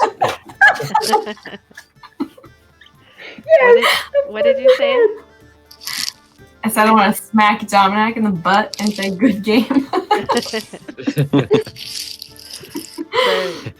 I say. Yeah, he looks at you and he says, "Oh, good game to you. That was some impressive shooting." Thank you. Thank you, sir. Roll for being hot. Oh, remember, there's a cuteness factor. Oh yeah. You gotta roll for cuteness. So he tries to like engage you in conversation, but it's up to you whether or not you're gonna. Ugh, no. So you guys set off, and he's left standing there, and he's like, "All right." She's like, "What the fuck just happened? I thought you liked me." I think my That's card classic- being towed. That's classic high elf behavior. They act like they like you, and then they leave you high and dry. Oh my god, you guys are hilarious. Someone's calling me. I have to go. Sorry. I think your car is being towed. So the it's not much, but your winnings are you get 1 gold as the winner. You get 1 gold for all of the contestants. So you get 6 gold total for winning the archery contest. Hey. The city keeps the rest of the money. Wow. All right. Wow. So let's see. So now it's about midday, and everybody's getting ready for the lunch festival. As you're walking away, you hear this familiar Vidania, and Anthar comes walking up, and he's got a couple of human individuals who they don't look familiar to you. It kind of seems like they are definitely of the order, because you can see that familiar, the hand holding the sword crest that they have on their bodies. But these are two, another guy and another woman, but they're different from the ones that were hanging out at the bar with you guys last night. So it seems like there's a decent number of this group around. Because you've seen like 6 people that he works with. And he says, "Impressive shooting, you two, Zan. Great job. I'm gonna have so much to talk about knowing you all by the time you leave. I'm gonna be telling all kinds of stories. My friends, the champions of Greenest, Vidania, the champion of the archery and pie eating contest. It's going to be wonderful. I did want to tell you, Micaiah, I already signed you up for the arm wrestling. It starts at 1. Oh my gosh, thank you so much. I've been waiting for this for days. It's in Shiara's Market if you want to head down that way. And then the drinking contest is at 3. Unfortunately, I am not going to be able to join you, but I'll hear about it. And I'll meet you guys later tonight. Sounds good. Enjoy the rest of your day." And he heads off. And you see him like yelling to people that he knows and everything. So arm wrestling is down in the market. Let's go. Oh, that's down in my part of the town. I All like right. it there with those peoples. So you guys head down from the garden, winding through again.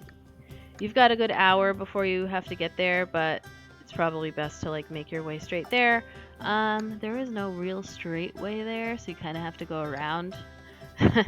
Or, yeah, you can go like, nope, you got to go up and around. So it does take you a little bit. You head straight to the market. And, let's see here. You can see people are all starting to gather for this specific event. By the way, if anybody like wants to buy anything on this day, feel free to let me know. All right. Do you know the keychain app? Shit's way too expensive in this market. Snow globe, maybe. Take me to Price I mean, Right, we don't need any and I'll rope, tell you. clearly. All right, so let's see here. You make your way down to the Shiara market, and you can see people are all getting set up for this. There's a stage, and there are already 3 other people sitting up on that stage. And on the stage, it's just a makeshift, not very high, just a couple of feet wooden plank stage. And there's a table with 2 chairs set up, and it's very rowdy here, a lot louder. Yeah. And you do see up on the stage, I'm just gonna make my notes, you see a half-orc guy. He is like older looking. They're all standing, so he's 6'10" almost 7 feet tall, standing there. And obviously all of these people are there to wrestle. So their arms are like beefy and exposed, and so he's standing there. Just like mine. I love this. This is my favorite event. You see, I love beef. You see another woman up there, actually human woman, like young, brown hair, tall, 6 foot, a little over 6 feet tall. And she is standing up next to the orc. Next to her is If only I could see her butt. another woman, actually, who's a little bit shorter than her, but still over 6 feet. Oh my god. With like an the side shave thing.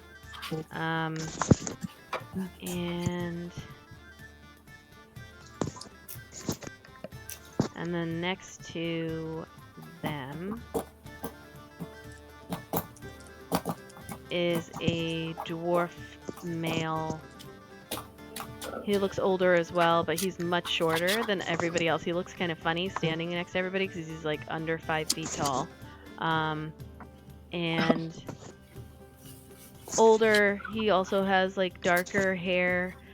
His beard is not long though. He has it in that like Civil War type style where like it's shaved on the chin, but it has the mutton chops and the mustache. But his hair is like long behind. What is that? Excuse me.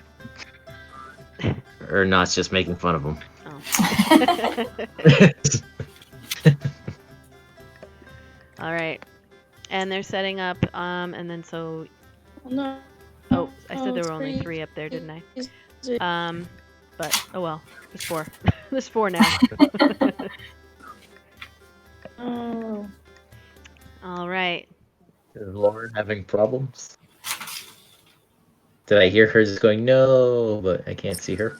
I think she blipped off and then blipped back on real quick. I heard the log out sound. Her video's out, but she's there. Can you hear us, Lauren?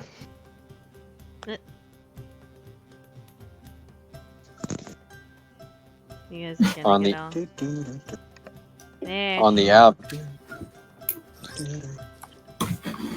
Hello? Hello? Hello? Nope. You can hear Hello? Yeah. We cannot see you. Darn. Wait, hold on. We can hear you. There you are. We can What still hear you. happened? I had to switch to my phone. I don't know what was going on. My computer was going crazy. I know that game. The Mine's on a internet's paper. for Mine's a jerks. paperweight right now. Oh no. That stinks.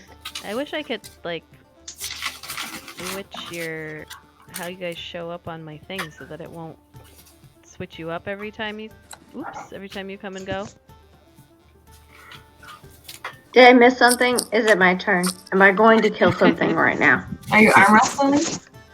Yes, No. a giant legendary dragon just landed in front of you. Let me talk to it. Oh, initiative. No. I'll negotiate this. I have very high charisma. I'm adorable. All right, so Micaiah, are you no video? Yeah, I'm not gonna be able to because my computer is going crazy. Okay, nope, that's fine. I'm just gonna switch these on the screen because when you guys, it does a weird thing here. This is for everyone that's listening to us right now. Yeah, everybody can see, but don't worry. I think it's just like me and Pat. Oh, cool. Can they see all my wrinkles? I have this one. That's cool. So, what are we doing right now? Do I have to kill somebody? We're still Not yet. arm wrestling. You know what? I'm just gonna put them all under here. I'm about to arm wrestle. Yes. Your favorite business. Yep. You said with all the beefy cakes. I'm just switching it up so that everybody's on there. Correct. Mm. And I'm sure that there is a way that I can do this where I won't have to worry if you guys pop off, but I don't know what I'm doing yet, so. It is probably very complicated. Let's wrestle.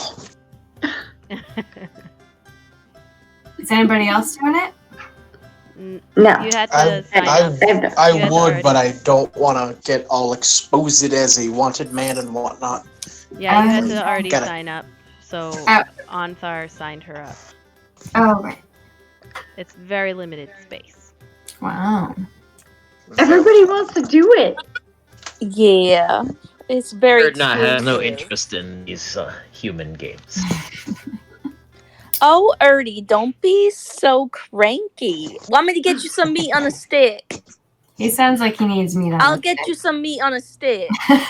Not.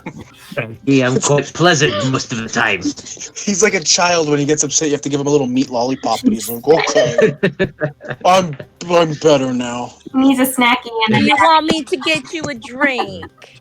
Need a juice, Drink and some sip, meat on a stick. a dwarven sippy cup. Here's a corn dog. Shut your hole. Oh, what happened? Now shut your pie Oh, hole. like everything just froze for a second, but now it's back. All right, so as you're walking up, you can see that the MC for this one is this fairly tall human woman. She's got dark skin, long straight brown hair, and then a patch over her left eye.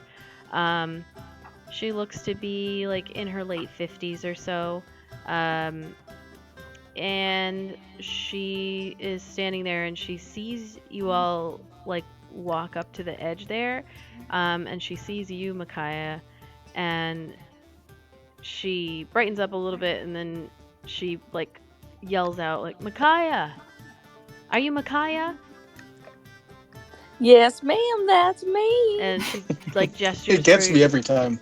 She gestures for you to approach. She said, I was told by Onthar that you would be joining us. You can go ahead and take well, not a seat, but stand up next to the other contestants. Good luck."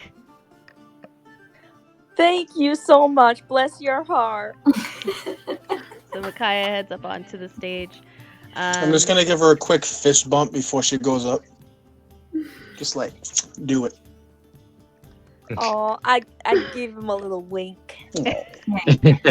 She's such a winker. Such a winker. I was thinking the same thing. I was like, oh, the fucking bums and greenness, you fucking winker.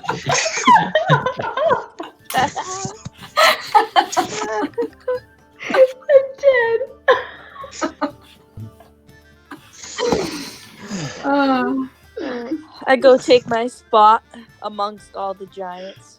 You got Alright. this. How tall are you? Well, there's also a dwarf there, so. Oh, true. That's true. Let's see. Get bigger. See you That's yelling what that. she said. Just get bigger. Alright, hold on. That's I'm what just pulling she up said. my notes on my arm wrestling notes now. Oh, my fucking chest hurts from laughing. I miss you guys. I know. I can't wait to see you guys in person. Just the laughing makes me so happy. I just want to be with you guys.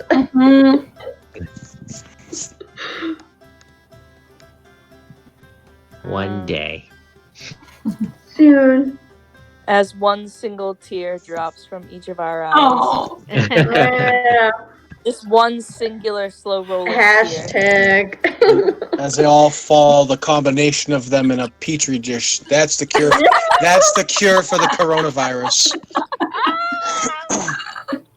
And these six, No, the bums of greenest, can finally see each other again. The bums of greenest have conquered. These 6 bums of greenest.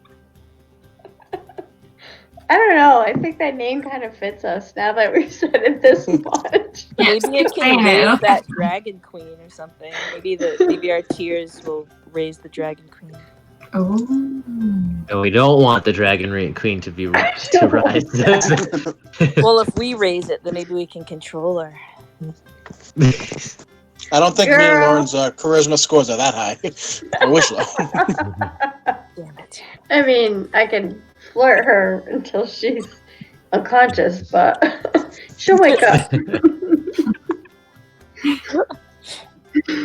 All right. So as you're standing there, you see there's one final contestant who kind of runs up from the crowd. It's a younger guy, another guy over 6 feet who comes running up, and you see the woman who was talking. How's his butt? He says, "You're just in time," and he runs up. He's got like a bald head. I wish I could show you these pictures here. This guy, my doppelganger. What the fuck? No beard. He looks almost like almost like Polynesian descent, although that is not a thing that exists. But that's what he looks like on my screen. And so he runs up and let's see here. Not even close. I know. All right. So the woman stands up, the MC, and she said, "All right, everyone, we can begin with this year's arm wrestling contest. First, I will introduce our contestants. I will explain how this will work. Cheating will immediately get you disqualified, and we pay attention to cheating." She looks. Was that Koi? Yes, Coy's jumped up on the pillow to say hi. That was right in into my the ear. mic. Coy's like, you're not doing this, whatever you want to do. All right. No, he wants me to go to bed. Oh, Daddy. So Get it, she honey. introduces. She says, "We've got Agram. And Agram, the half orc, the really, really tall one, who's almost like 7 feet tall, he looks out over the crowd. Who will be the first match will be with Micah, who is the human woman. Then Allison, and you see the second human woman who's like a little bit taller. You do notice that she also has one of those the Order of the Gauntlet, like a crest on the shirt that she's wearing. And Gardane, the dwarf male, looks out. And then we have Micaiah and Zandir for the third round. All right. Agram and Micah. So they sit down across from each other. Leah, who is the MC, you did not know her name, but it's Leah. She comes over and grabs their arms. She says, "All right, you know the rules. No cheating, and go." And everyone starts cheering. Good rule. No cheating. Very simple. Don't do it. Don't do it. We'll fuck you up. And so you watch, and they both like struggle for a moment, and there's actually, yeah, it's a pretty quick round, only a couple of seconds, as Agram just like slams Micah's arm down. It's almost like he was toying with her in the beginning. Then all of a sudden her hand just slams down, and you see people go, "Oh!" and she looks pretty disappointed, but Leah comes up and she says, "Good job, Micah. Next year, try again. Great job. We've got Agram as the winner of this first round." And he like stands up and smiles and steps back. Next up, we've got Allison and Gardane. They sit down. And in this round, so you watch the human woman and the dwarf male, they sit there, and actually, hold on, so that's +6. Yep. Oh boy. Oh boy. And they stare at each other, and Leah is holding both of their hands, and she's like, "All right," and she lets go, and they both go, and this is a little bit of a nail biter, yeah. You said it. Where Allison seems like she's about to win, but then something like the dwarf just like at the end just slams her hand down. Again, it's like not like they go back and forth, it's just a little bit in the beginning where you're not sure if maybe he let her have it for a second just to have fun. But yeah, he stands up and just looks out at the crowd with his arms up, and people are like, "Yeah!" And you can hear Leah saying, "All right, Allison, good try." She laughs at her. And then she says, "Okay, Gardane, step in the back. Micaiah and Zandir." That's So me. she Come on, girl, has you come come on. over, sit down, and Zandir sits there next to you. Oh, not next to you, but in front of you. All right, so the way that this works, let's see. All right, so I'm gonna have you roll a 20-sided die, and then add your strength to it. Okay.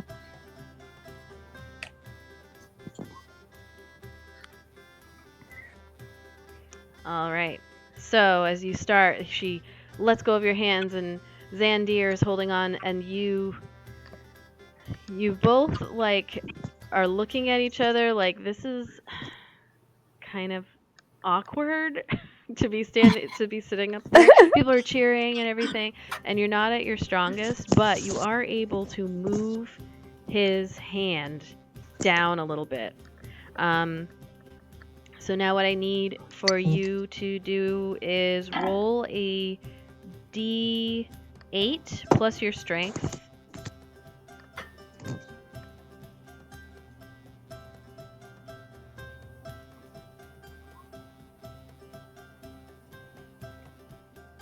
Oh man.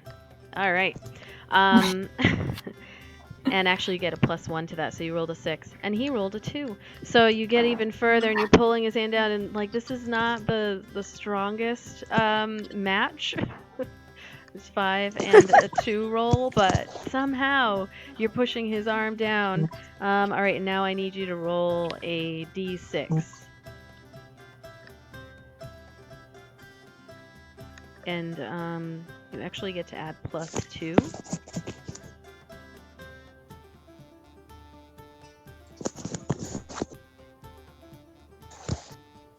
Nice. Oh yeah.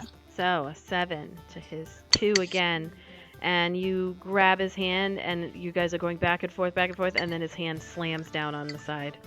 And everyone cheers and is like, Micaiah! And you walk away, and Leah comes over and says, great show, awesome job, Micaiah. All right, let's see here. The next up, Zandir, good job, nice try. Come back next year. And she kind of like shoves the 3 that were off. And then she says, all right, Agram and Gardane, we'll actually have the 2 of you come together. Micaiah gets to wrestle the last one. So, let's see.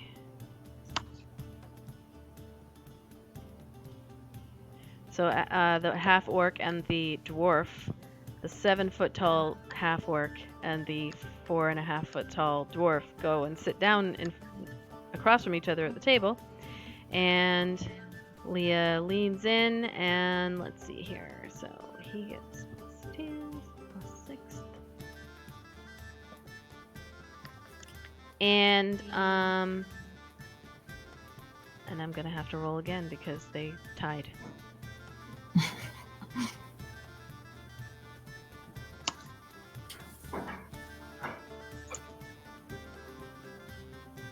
All right. And as they're going back and forth, this is actually a really longer one. Everyone's cheering, and at a certain moment, it looks like Agram is gonna win, and then it looks like Gardane's gonna win, and then at the last second, you just hear Gardane yell out, he goes, ah! And he slams the half-orc's hand down on the side of the table, and everyone's like, oh shit! And Leah says, wow. Damn, son. Damn, son. Yeah. All right, Agram stands up looking really, really mad, and he's roars out of the crowd and then huffs off. And Leah is like, sore losers, we don't like sore losers. All right, Micaiah and Gardane. All right, so we're going to do that again. So I need you to roll 1d20 plus your strength. What is this Gardane again? He's a dwarf. Oh, yeah. Damn. These rolls, I'm not doing well today. Yeah, it's not even close. You just Welcome to our life. Right? It's over. She lets go of your hands, and immediately you feel his arm give, and you push him down. And I need now a D8, and you get to roll your strength. So actually, you get to roll +3 instead of +2, which is how I should have done it last time, instead of adding it after the fact. D8. Ow. Another natural one. This is my second natural one in a row. Oh my god. You push his arm down even further, and you actually get to add another one, so it's actually going to be +4 to your roll for this 1d6 +4. Oh yeah. Up, and you're holding him there, and you're both. It's like he's not budging. You see him start to grumble, and he's like, "Argh!" And he's holding on. And people start to cheer, and you can hear some people going, Micaiah, Micaiah, and other people going, Gardane, Gardane. Yeah, we're doing that. We're doing that. All right, so do another d6 +1. You guys rolled the same. I mean, +4, sorry.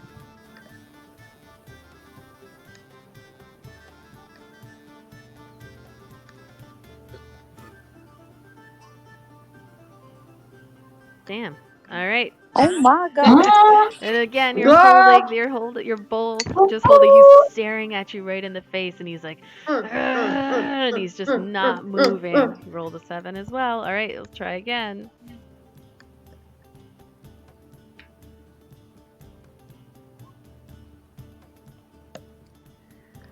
And this time he looks and he does that yell again. He goes, ah, and he pulls your arm up. So we're gonna go back to the D8s, God damn it.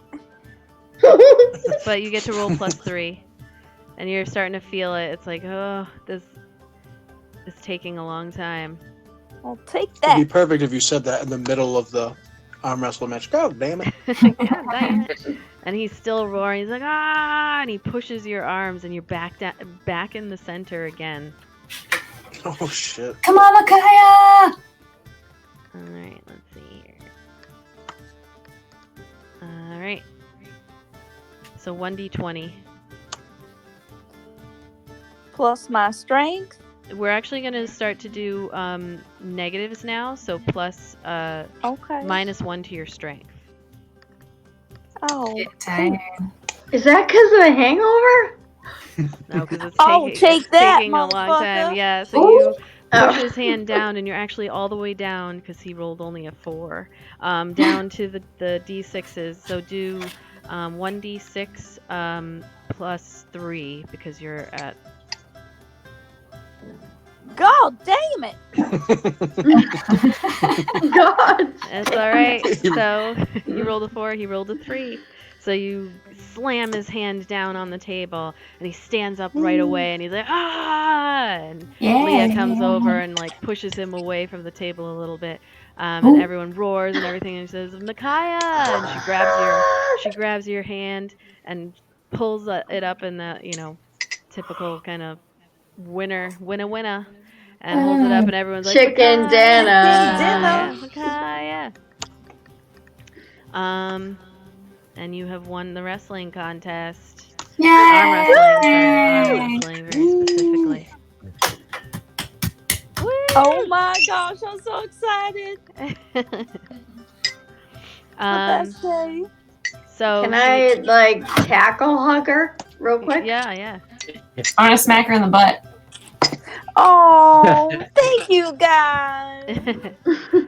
Your payout actually for this is 10 gold pieces. So she hands you a little pouch that's got just 10 gold pieces in it. She's like, "Great job, Micaiah. I'm Hope going we to see you again next year." I'm going to Disneyland with my money. All right. Mhm. So, you did hear that there is also a drinking contest in a little bit. So, but you have some time to kill. So, as you're walking through, you're now in the center of Shiara's market. Is there anything that you'd like to purchase or look for? Hope.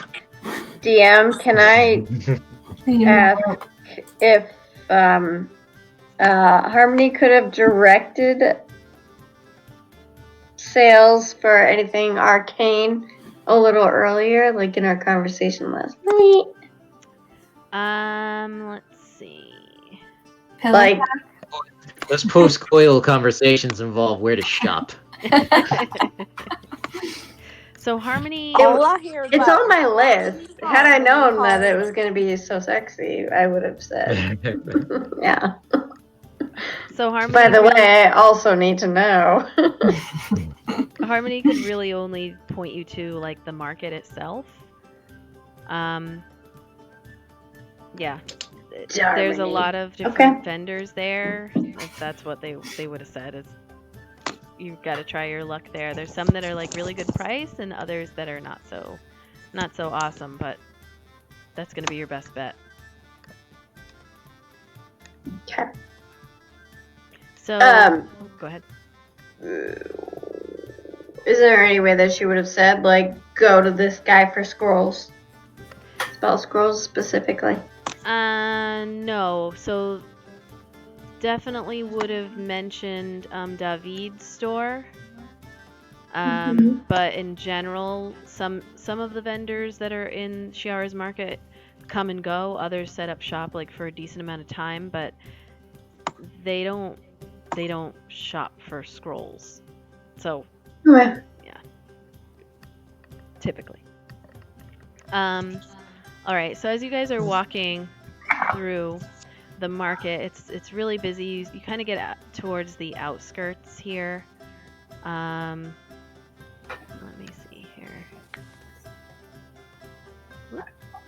So you find yourselves walking, and so you know that the drinking contest, if you're interested, is going to be down this way in the Bent Helm Tavern.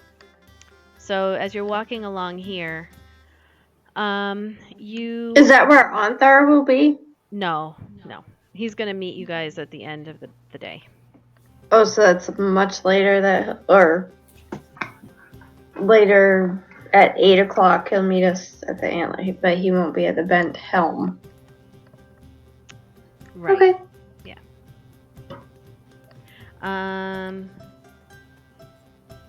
All right. So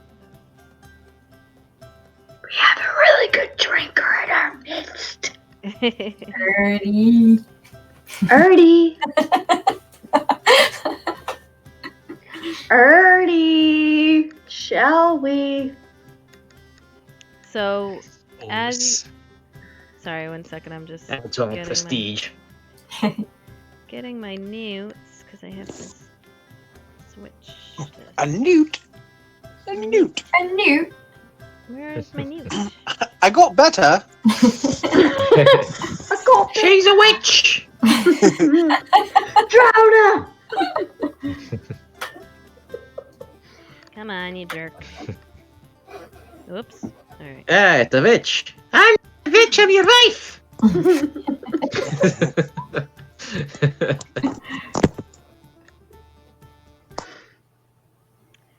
All right. Let's see. So we'll be going back to the Bent Helm for the drinking competition, right? So the Bent Helm is down south. Why are you making eyebrows? If you wanted to, yeah. So the Bent Helm is. So as you're walking through here, though, you see over to the side this small tent that's made of purple fabric with ornate gold stitching, and is off to the side in like one of these alleyways down below between some buildings. I mean, not in it, but like right on the edge of it. Am I missing a ping? Can you give me a ping? Let me see. Like around here. Oh shit. So Okay. You're on the bottom edge, so wherever around there. All right, and so at the entrance of this little tent is a small wooden sign with a single eye painted on it. So, sure you can guess, long eyelashes, red iris staring back at you. There's a red curtain that hangs closed, and so it's obscuring the inside from your view. Pretty typical setup for your run-of-the-mill fortune teller. So you see a couple of young humans that exit the tent, and they smile and they laugh to each other. And Fools. Avedon, you hear like somebody whisper your name from the inside of that tent, but only you hear it. Vidania, you hear the same. My name? Yep, your name. Nope, sorry. Micaiah, you also hear your name being whispered, and Arik, you hear a familiar voice. One that you thought was miles away and should be on their way to your home. Also say your name from inside of the tent. I just got kicked out. I'm sorry. The last thing I heard was Micaiah. The word Micaiah. Sorry if I missed anything. Oh, yeah. So Micaiah, is Micaiah gone? No, you're there. Oh, my No, my I'm music is here. gone. Yeah. So I heard my name being called. Yes, you heard your name being called. And hold on, I'm switching. What was that? Guys, did you hear? And Shush. Someone whispered my name. No, you didn't hear anything. so yeah, you see a couple of young humans that exit the tent. They smile and laugh to each other. And there is this What was tent that? there. Yeah, I can't hear you, Izzy. Barely. Can you hear me now? Yep. There you go. Yep. Okay. So you see Did a you couple. hear music? Music changed. The music Yeah, changed. there's music. So you see a couple of young humans that exit the Mysterious. tent, smiling and laughing to each other. All right, so there's a fortune teller there, and those of you heard your names. If you heard your names. If I didn't say it, then you did not. You might notice. Actually, so Erdnot, Zan, you can give a perception. Unless you guys are saying something. I don't know if Micaiah, you actually said that, but. You can give a perception No, check. I didn't actually say it out loud. Okay.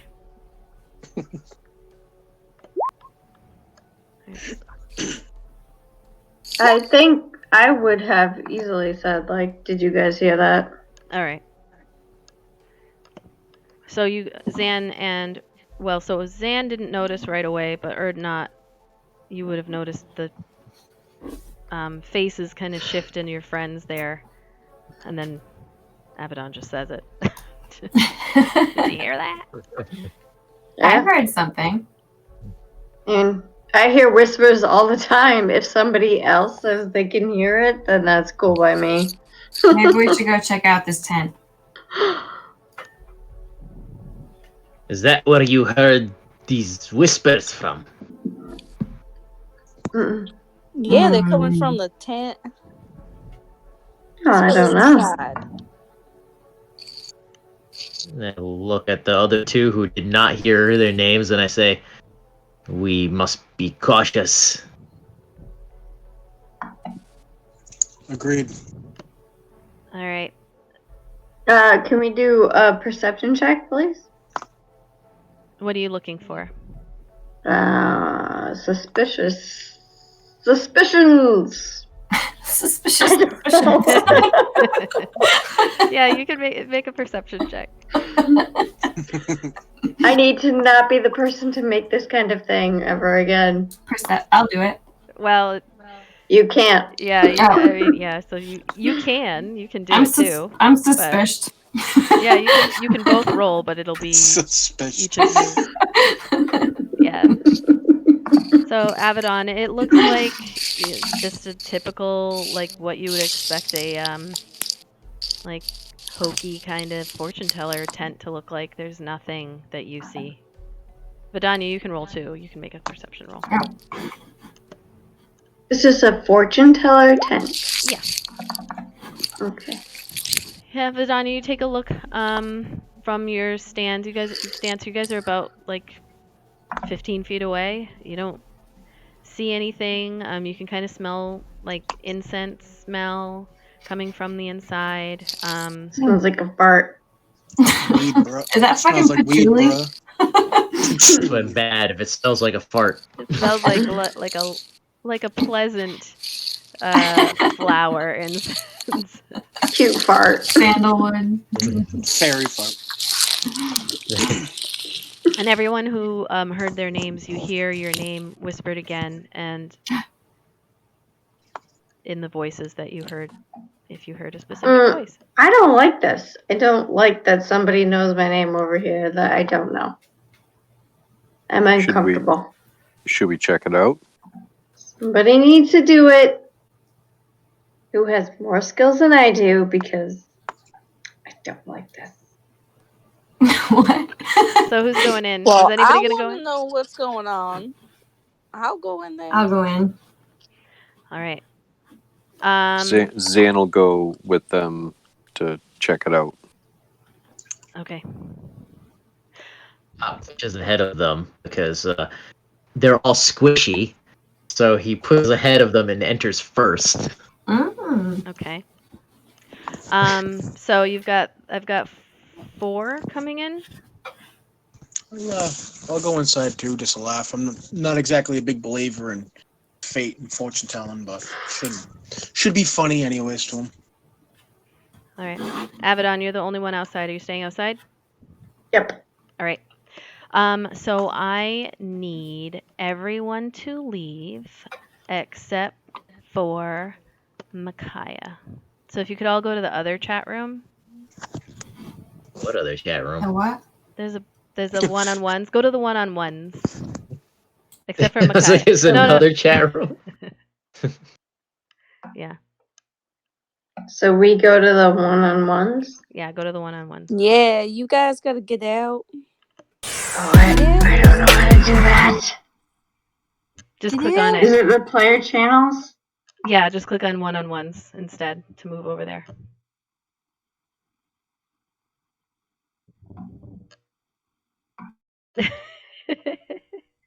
I think we're alone now.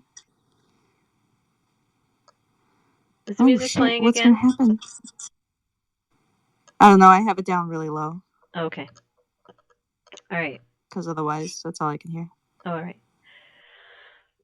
All right. So you step in. Huh? Yes, I do. I can hear someone yelling to me. All right. So you step in. You push the red curtain aside, and you step into the tent, and immediately you notice that the interior of this structure appears much larger than the outside suggests. Decorative rugs cover the floor, and the walls are plastered with various arcane images. As expected, the room is dimly lit with a table front and center of your vision, and on the table is an orb and small golden bowl with a few silver and gold pieces that are resting at the bottom. You sitting in an overstuffed chair behind the orb, you see a young man with pointed ears and brown curly hair. No matter how hard you try to focus, the face is blurred with like this vignette that almost makes it impossible to focus on the features. You quickly glance around, but your friends are nowhere to be found. You are here alone. The figure does not speak, the one behind the desk, but gestures towards the silver bowl sitting at the table,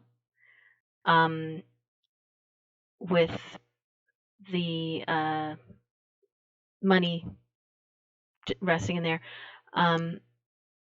So sitting at the table with like 3 copper lying in it, and you think like, wasn't the bowl gold when I walked in? You're not sure now. So do you put any money in the bowl? Yes. I'm gonna put in the money that I just won. Okay. So you drop all of it? Yep. All right. So you drop all of the coins into the bowl, and the coins like clink in the bowl, and it's reminiscent of the sound of a small wind chime that your mom had hanging outside the kitchen window back at home. The one she used to hang daisies from in the spring. And as you look at the blurry face of the figure behind the orb, you begin to recognize him. Dark eyes, slightly pointed nose, cocky smirk. And it's Eric. Eric Timalam, son of Lissa Timalam. He sits there before you wearing that smile you hated so much your entire life. The one that always preceded some asshole remark or a random physical attack when you were younger. Was it because of him that you joined the military, to prove you would never be stomped into the dirt? And then as these thoughts run through your mind, you notice that he's not spoken or moved. He's just sitting there quietly. And he kind of takes you in, like just looks at you.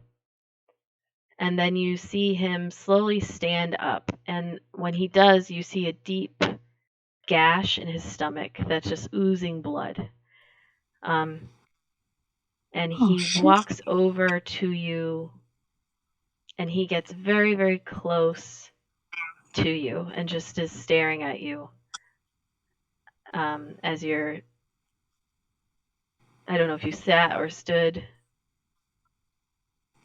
or stay I'm standing. standing. Okay, as he walks right up to you, and as he does, he like reaches around and reaches into your bag, and you can see that his face is very pale, and his skin is just very pallid, and he pulls from your bag a letter, a little.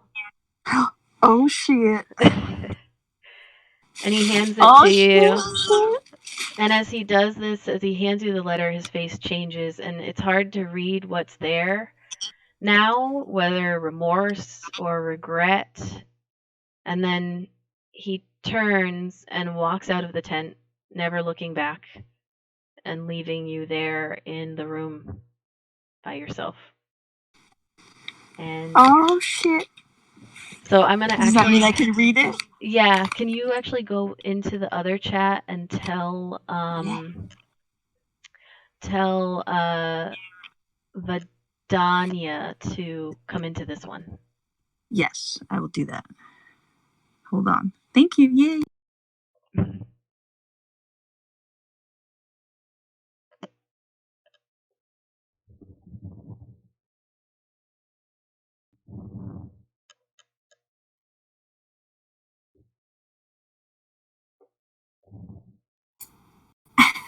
Hi. Oh. So as you push the red curtain aside and step into the tent, you immediately notice that the interior of the structure appears much larger than the outside suggests. There's decorative rugs that cover the floor, and the walls are plastered with various arcane images. As expected, the room is dimly lit with a table front and center of your vision, and on the table is an orb and a small golden bowl with a few silver and gold pieces resting at the bottom. Sitting in an overstuffed chair behind the orb, you see a very old woman with jet black hair and a wrinkled face. And she says, "Come on in, honey." And she has this like welcoming and sincere smile as she gestures for you to sit on a purple cushion that's opposite her at the table. Come and sit. Oh, aren't you a beautiful young elf? The hair color is divine. Purple is my favorite color. Please sit. And you do notice that you are alone. Your friends are not with you. And she says, "Please sit." And she gestures to the table. I sit. So, the price of a fortune is 1 silver per card, 5 silver pieces to start. And she kind of looks over at the bowl that's sitting there. So I throw my 5 silver in. All right. So, sorry, hold on, I'm getting my resources here. Okay. All right. So she's like, "All right. So, what would you like to know about?" To know about where my sister. Oh, your sister. Your sister. The one who looks just like you. Yes, that's her. Yes. Oh, right. Well, let's see what the cards say. All right. She reaches in, shuffling this deck of cards, and she puts down this one card face up, and you see a tower that is broken and crumbling, and she says, "Oh, the broken tower. Calamity, a failure of endeavors, someone who suffered a recent failure." Does that sound about right? Yes. Seems like your sister, maybe, always feeling as though she suffers failures. She can never quite get where she wants to be. And she flips over the next card and she says, "Oh, the Herald of Sorrows. Bad news. Things will end poorly for someone close. Unfortunately, it seems as though maybe your sister is not on a good path. You're right. She pulls another one, and it's a card that's like covered with silver and gold pieces illustrated on it. And she says, "Oh, the treasure hoard. A prize at the end of a challenge is a great reward after a great challenge or suffering. Someone you will have to fight for. Maybe there's hope for her yet." And then she pulls another card, and the headsman. This represents the rule of law, and laws being upheld. A lawman. And then the final one is an alchemist, like sitting behind a table with a bunch of items in front of it, and she says, "This is the alchemist. It represents a physical or spiritual transition, irreversible personal change, and they are a practitioner of strange sciences. So I don't know. It appears that your sister, there's a lot to be learned. She's not on a good path." And then suddenly you feel this searing hot pain in the small of your back, burning, reminiscent to the day that the branding was first scorched into your skin. And you instinctively look down and reach back to touch it. And when you look up, you see that the old woman has been replaced by your sister. And Valanthe sits on the other side of the orb, and she's looking intently back at you.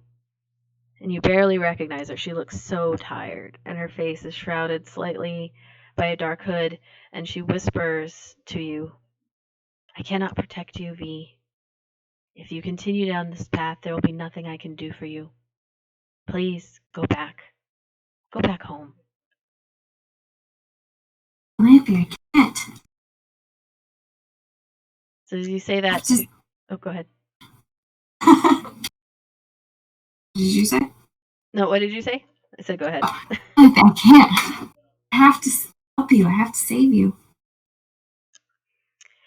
You see your sister kind of cock her head to the side a little bit, and she says, I'm sorry, honey." And you blink, and she's gone, and she's replaced by the old woman. She's giving you like a little side eye. She pauses and she smiles. She says, "Another silver, and I can read another 5 cards. Another 5, another 5 silver." And she's smiling. Okay, yeah. All right. What was that? Throw down another 5. All right. Wonderful, wonderful. What else would you like to know about? What would you like me to tell you about? Is there any hope for helping her? Well, let's see. And she shuffles the deck again, and she places down another card, and she says, "Oh, the tournament. A shot at glory. A friendly rival.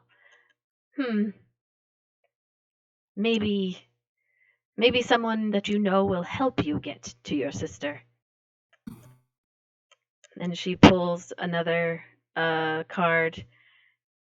She says, and there's a black knight on it. She says, "Oh, this one represents a grudge. You'll make an enduring enemy. A soldier from a defeated army."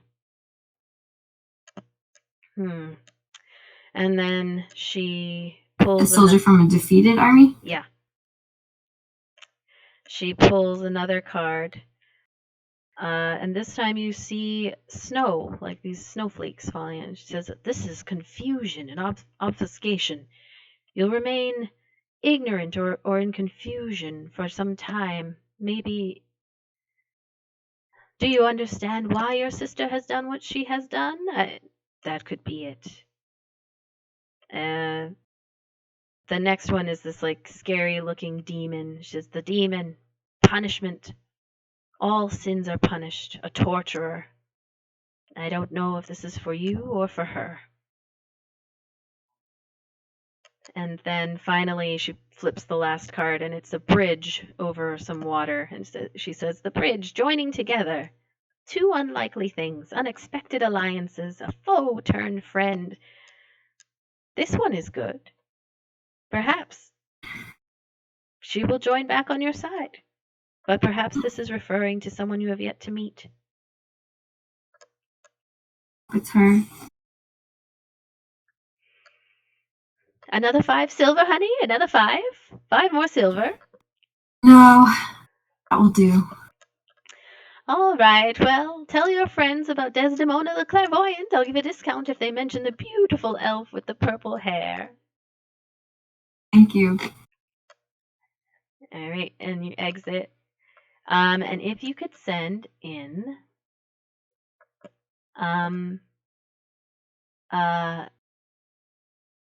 Arik. Okay.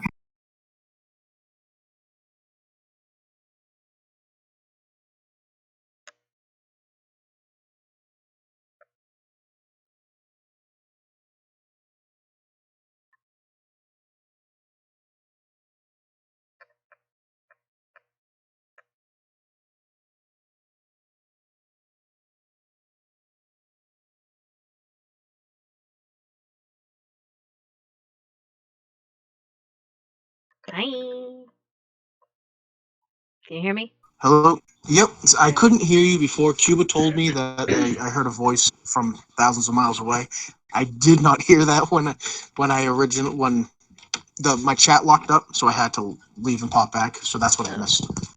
All right, no problem. So you push aside the red curtain and step into the tent, and immediately you notice that the interior of the structure appears much larger than the outside suggests.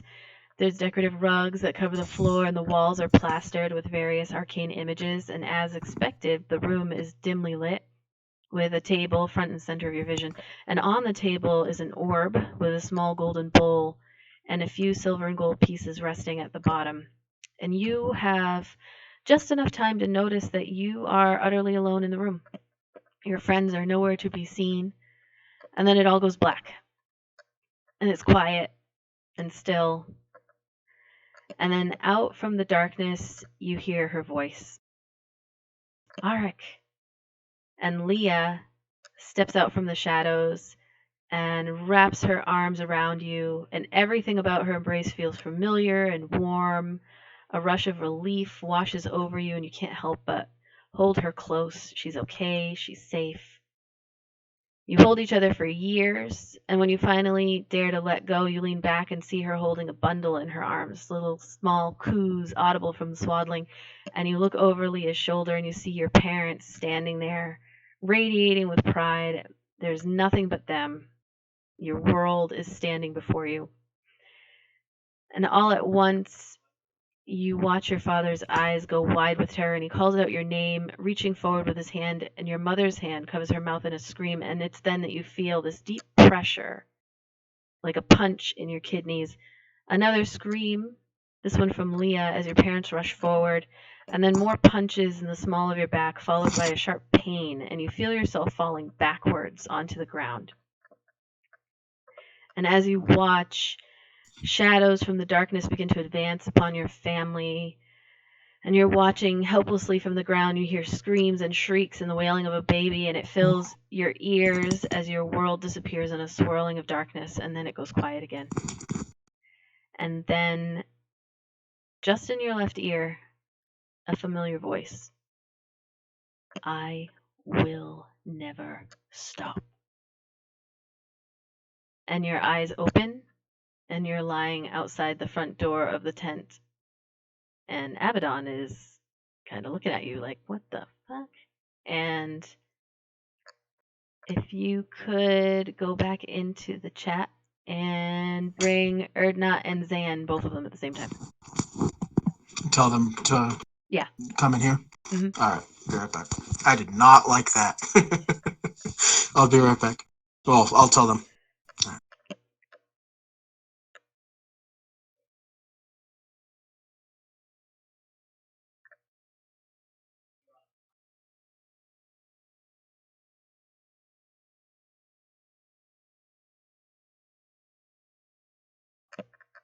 Hi, Hello. you're there? We're here. Yep. All right. So, as you push the red curtain aside and you both step into the tent, and immediately you notice that the interior of the structure appears much larger than the outside suggests. Decorative rugs cover the floor, and the walls are plastered with various arcane images, and as expected, the room is dimly lit, with a table front and center of your vision. On the table is an orb and a small golden bowl with a few silver and gold pieces resting in it. Sitting in an overstuffed chair behind the orb, you see a very old woman with jet black hair and a wrinkled face. Come in, honey. She has a welcoming and sincere smile as she gestures for you to sit on a couple of purple cushions opposite her at the table. You glance about and notice that it's just the two of you, Erdnot and Zan. The rest of your friends are nowhere to be found. Come and sit. Oh, a hefty, strong dwarf and a stoic, brooding half-elf. I hardly ever see men like you willing to sit and have their fortune told. Please, rest your weary bones. And she gestures to the purple cushions. Now refuses to sit.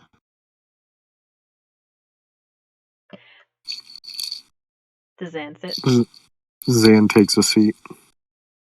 Oh, you dwarves. So the price of a fortune is 1 silver per card, 5 silver pieces to start. And she points to the golden bowl that's on the table. Would you like your fortune told? Zan will put 5 silvers in. All right. She looks at. Crosses his arms and huffs. All right. And she smiles at Erdnot, and then she looks at Zan. What would you like to know about?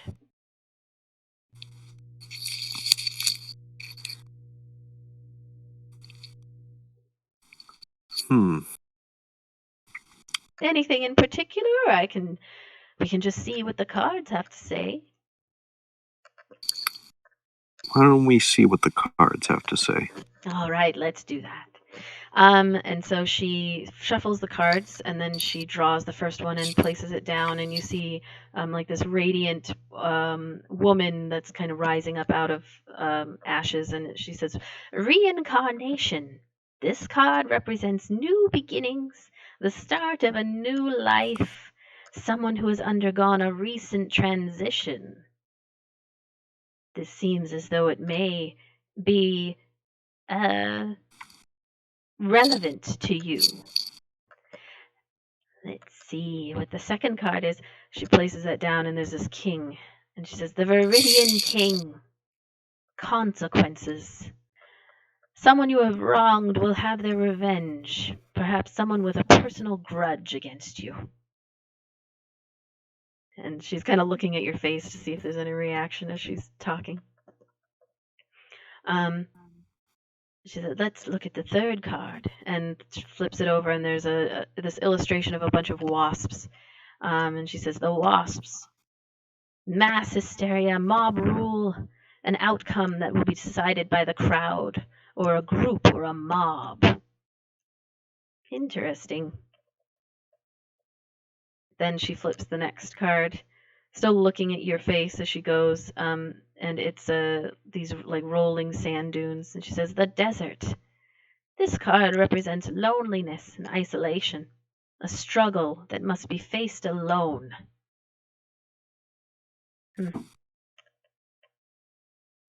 Perhaps something in the future that you will have to do on your own. And the final, she flips over the last card, and it's a man's face with heavy scarring. She said, "The scarred man. This card represents change by suffering painful events that have long-lasting ramifications.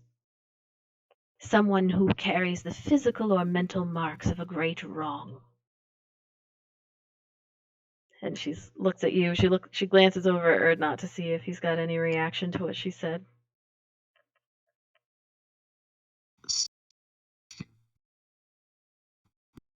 Disgruntled and disinterested. So she looks back at you, Zen. "Was this helpful in any way?" Well, I don't know about helpful, but Thank you. Definitely gives me something to think about. Well, only 5 silver for a card. I can do another 5. I mean, 1 silver per card. 5 silver. One more hand. All right. She points to the bowl. Wasting your money, boy. Oh, dwarves, they're always so grumbly. All right, let's take a look here. So she shuffles up the deck and she picks out the card and drops it again, and it's the king again. And she says, "The Viridian King. Interesting that it shows up twice, as this one represents consequences, someone you have wronged, who will have their revenge, someone who has a personal grudge. It appears, of all the cards, this one is very important. There are over 100. She drops the next card, and it's a very attractive looking woman staring on the card. It says, "The whore. A financial loss. Be careful that you don't fall prey to excessive spending or an ambitious woman." Then she drops the next card, and there's a man kind of standing there, and just there's gashes that are bleeding. And she says, "The bleeding man, pain. No matter the outcome, your path will be one of suffering. Perhaps even of persecution or torture. I don't think there's any way for you to avoid it." And the next card she drops, there's these snowflakes, and she says, "This is snow. It represents confusion, obfuscation. It appears you may not know the true purpose of things for some time and may operate in a state of ignorance." And your final card, she drops it, and it's a skeleton with a crown on its head, and she says, "The Bone King. There will be news of a death and final endings forthcoming."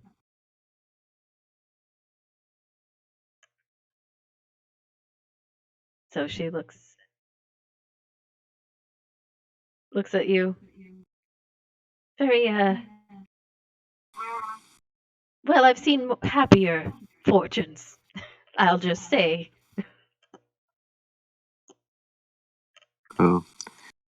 Your cards definitely read as though they've seen at least my past. Well, be careful of the future. Thank you. Tell your friends about Desdemona the Clairvoyant. Silver or gold will get your fortune told. Nothing for you, my good dwarven friend. All right. Remember, Desdemona the Clairvoyant.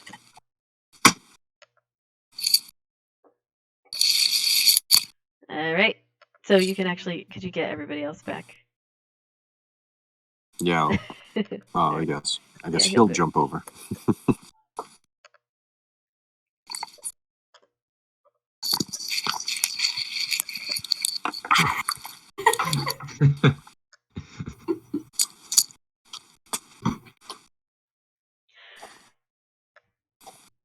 Yep, they're still in there. What are they talking about? Whiskey hits? Risky shits. Whiskey shits. Jesus Christ. No, risky. Risky talking It's a new another game. sock. Great. Risky shits? Taking a risky shit. Oh, okay. That's still part of the conversation because Lauren's bathroom is in the hallway. It's a game. Basically. You're not know to come back? I told them to. They told me to fuck off because they were talking about hits. Oh my god, it's just the two of them still on there. Knuckleheads. So we walk out of the tent, I'm assuming. Yes, you do. But you do see Arik lying on the ground as you almost like trip over him. So Makai is rounding him up. So Abaddon, who did not enter. Don't do that, by the way. That's gross. Or Abaddon, you watched everybody walk into the tent. Did you stay outside of the tent? Oh, I'll never hear you guys again. Oh no, she's Snuffle. Snuffle up against the date. Hello? What? Hello? Why are you talking with Snuffleupagus? What is that? I think that was my chair. Oh, okay. It's very sweet. I thought it was Laura starting to cry because she couldn't see or hear.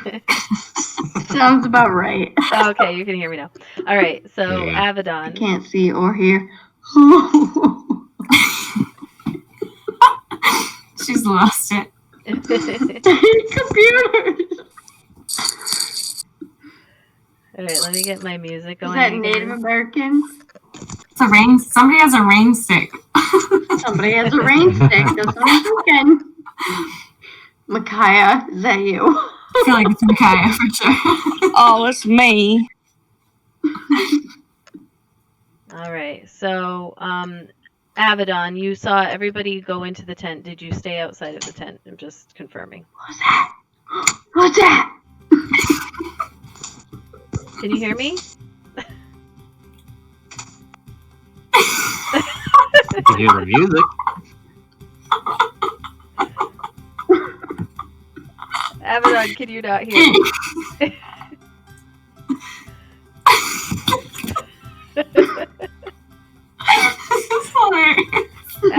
Abaddon, can you hear me?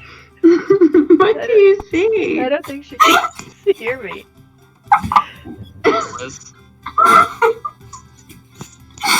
Can you only hear the music?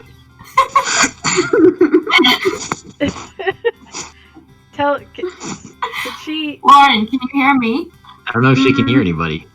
You can't hear Liv? Can who hear who? Who can hear who? Who's on first? Abaddon, can What's you hear going me? on? Can you hear me?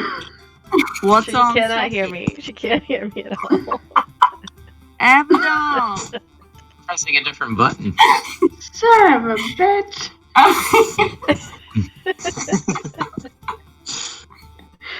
I my hate my god. life. Oh my gosh. I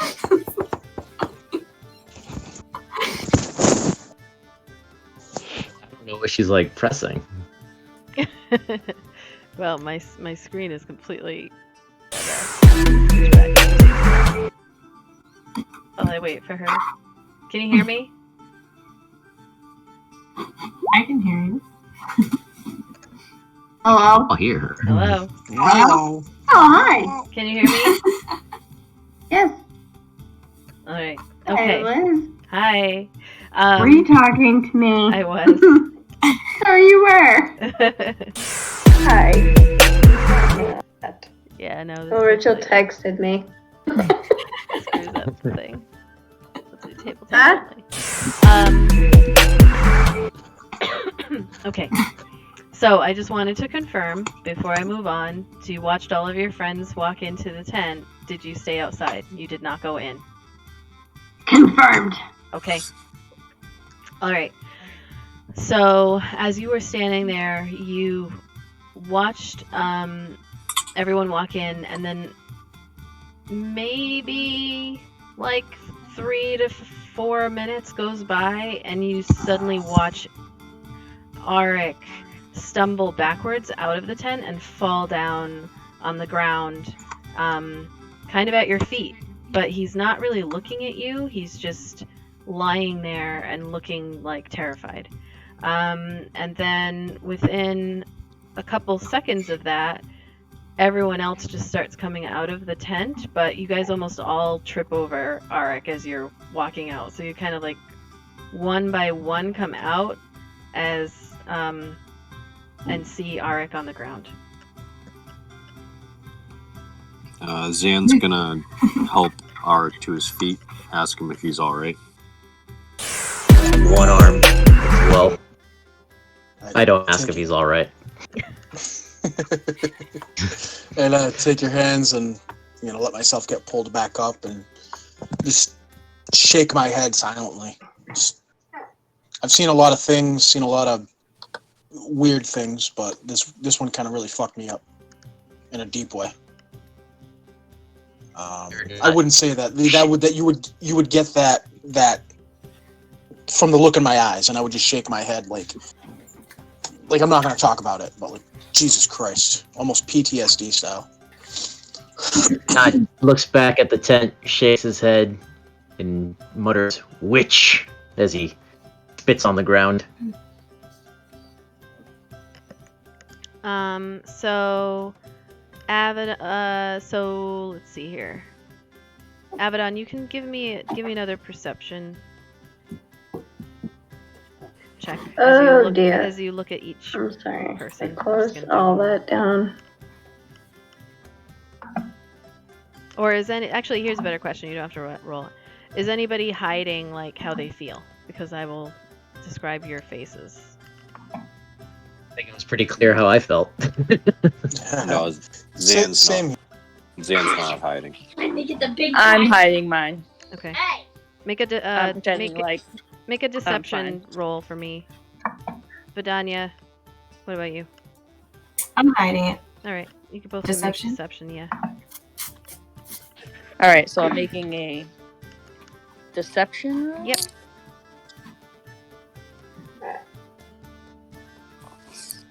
All right, Vidania, you can describe how you look. Oh, I do not hide it very well. Walk out with a stone cold facial expression. Or, Vidania's a fucking Terminator. You can see Micaiah walks out, and how do you look, Micaiah? I look sort of, well, when I first walk out, I look like kind of distracted, and I look like I just want to go hide in the corner. And I told them in the other room that I looked like I took something out, but they couldn't really see what it was, and that I was reading it. Abaddon, you hear... But I tried to pretend like I didn't have any emotion about it. All right, you guys can see Micaiah does not look super happy. And Abaddon, you hear your name whispered one more time from inside of that tent as you watch all of the people come out and you see their facial expressions. Makes me want to go in. Would I be able to tell? We can't hear the name. No, her you name can't being hear called, that. right? Yeah, you can't hear that. Abaddon just heard her name. Would we see it in her eyes or on her face? You can make a perception check. Is he even conscious? Yeah, he's awake. You said he was sprawled. No, he just fell back. You guys help me out. Yeah, he just fell back. Oh. No, you don't. No, we helped you up, but I didn't know if you were out or something. No, he wasn't unconscious. No. He just fell backwards and looked terrified. No, you don't see it on her face. Okay. All right. You don't have to go in. It's just an option. I know, but shit's calling me in. Shit's calling me in. Can I do, Don't you want to float down here, Georgie? That's what that fucking shit's like. Can I do a perception check or something to see how safe that is? I'd like to know, what I'm rolling into. Well, is that possible? You already did. It just looks like a regular old tent, a regular old fortune teller's tent. Oh, it's my dumb perception. Perfect. If she looks like she's going in, can or not grab her by the arm before she enters the tent. If she looks like if she starts stepping forward towards it, and he just say, Don't mess with witches, lass. All eyes. I'm If gonna she go goes in. towards I'm you. going in. Okay, well then I grab you instead. Yeah. Grab me. Wait, you're trying to prevent her from going in? Yes. I'm not preventing her. I'm just Yes, like he kind of is. like you He's did trying it. to grabbing prevent her me. arm. Yes.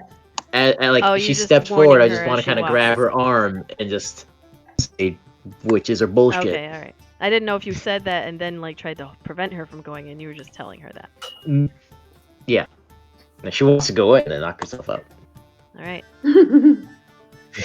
Are you? So you're going in. Mhm. All right. I'm gonna try. Everybody's got to go again. Sorry. No one listens to her not. Everybody's gotta go? What do you mean? You got to stay here, and everyone else is gonna go. I don't do anything. All right.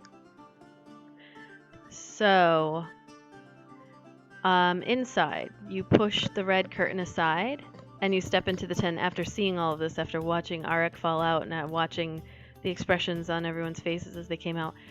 Immediately, you notice that the interior of the structure appears much larger than the outside suggests. Decorative rugs cover the floor, and the walls are plastered with various. Sorry, 1 second.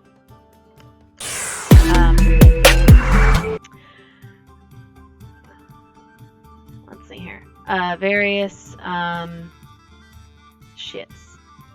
arcane images, as expected. That's the shit on the wall. Shit all over the wall. The room is dimly lit with a table front and center of your vision. On the table is an orb and small golden bowl with a few silver and gold pieces resting at the bottom. And sitting in an overstuffed chair behind the orb, you see an old man. He's bald, with shining eyes, and a familiar, albeit weak, smile. And he's wearing noble clothing, though most of him is obscured in darkness. He says nothing to you, but gestures to a purple cushion opposite him at the table. You quickly glance around, but your friends did not follow you into the tent, and so you were in there alone.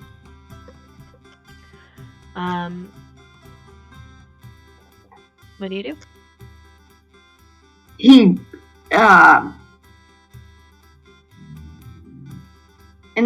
old bald man with a familiar smile. This is what I have going on right now.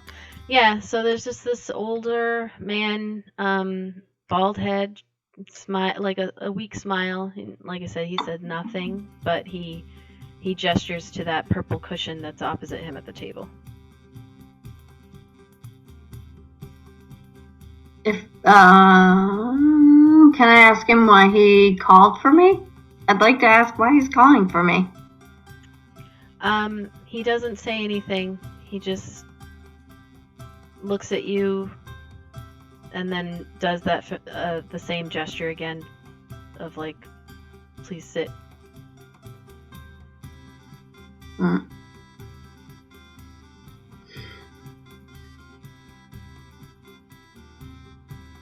Please sit.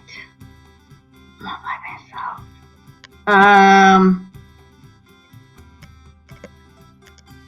I'm going to tell him that he makes me really uncomfortable and that I don't want to sit and that I need to know why he called my name and I need to know. That's that. Before I sit, before I make myself vulnerable, you need to tell me what's up. He smiles and nods, but he doesn't speak. But then you see his eyes look at the bowl, the golden bowl with a few gold pieces and silver in it, and he looks it back at you. Can I inspect that bowl?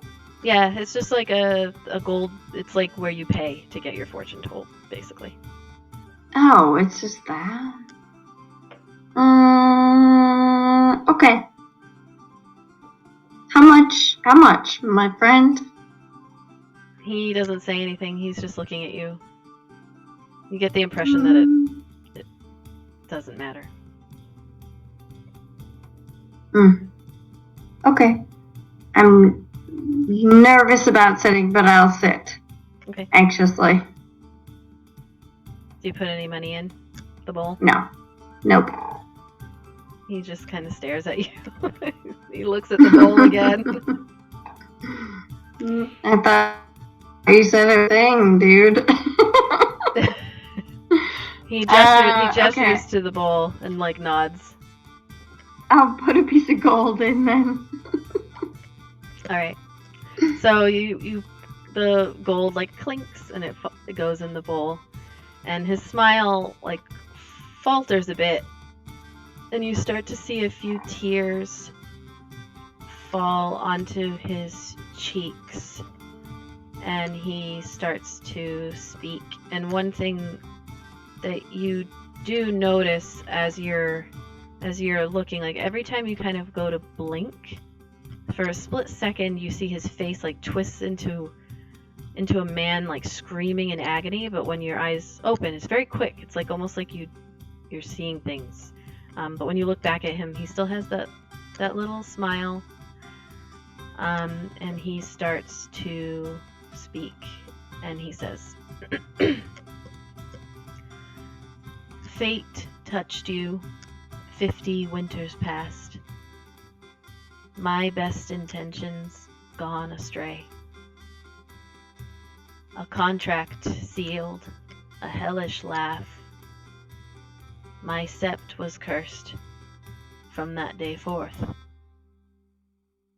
By mine own hand 5 souls were sold for a pledge of aid and an empty box, full of dreams in silver and gold, a family bond in the jewel of the north."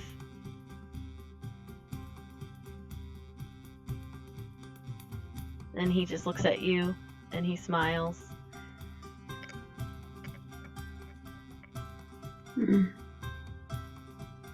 Avedon is easily broken down into tears. And as she cries a little bit, she looks, and again every time she looks away or blinks her eyes, that face of like agony and pain.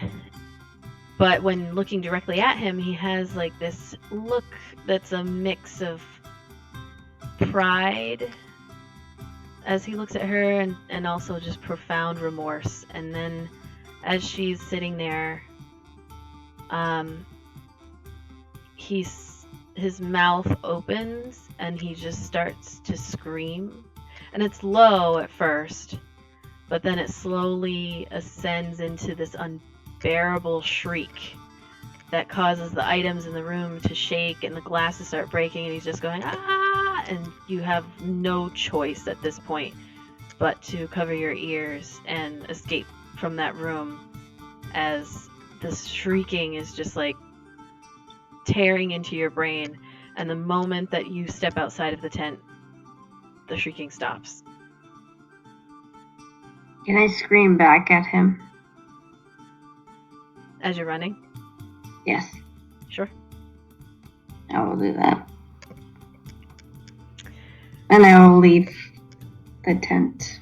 On my feet. Yes. You run out of there with your hands like covering your ears, because it's just so it's like it's unnatural how horrific the sound is and how horrible his face contorts as he's screaming in pain and agony and anguish. And everybody else can come back into the room.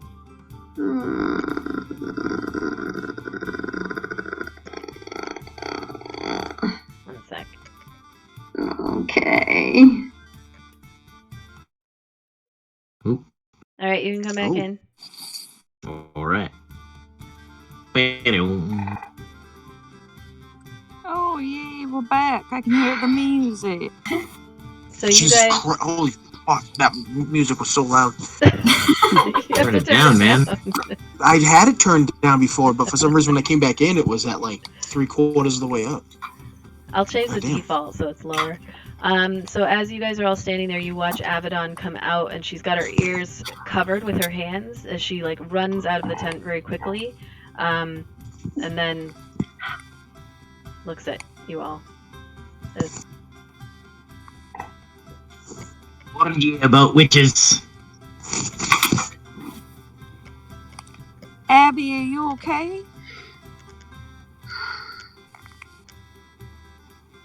I don't know if she can, if she's just I don't know if she's quiet. acting or if she just can't hear. I don't know if she's doing really good RP or internet. Still can't tell.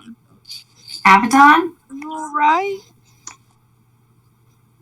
Can So I you just- hear me? I just put a message on the roll 22.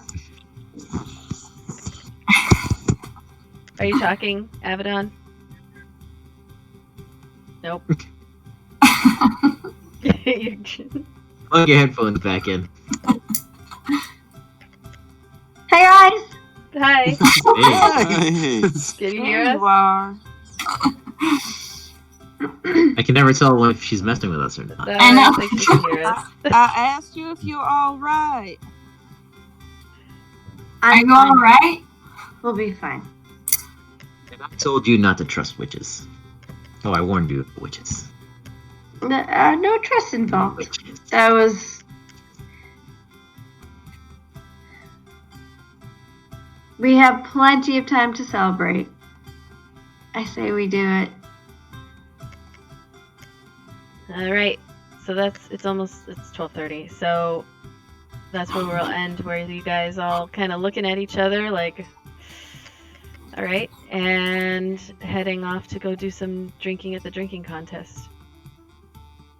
Yay! Drinking. That witch put him in a bad mood.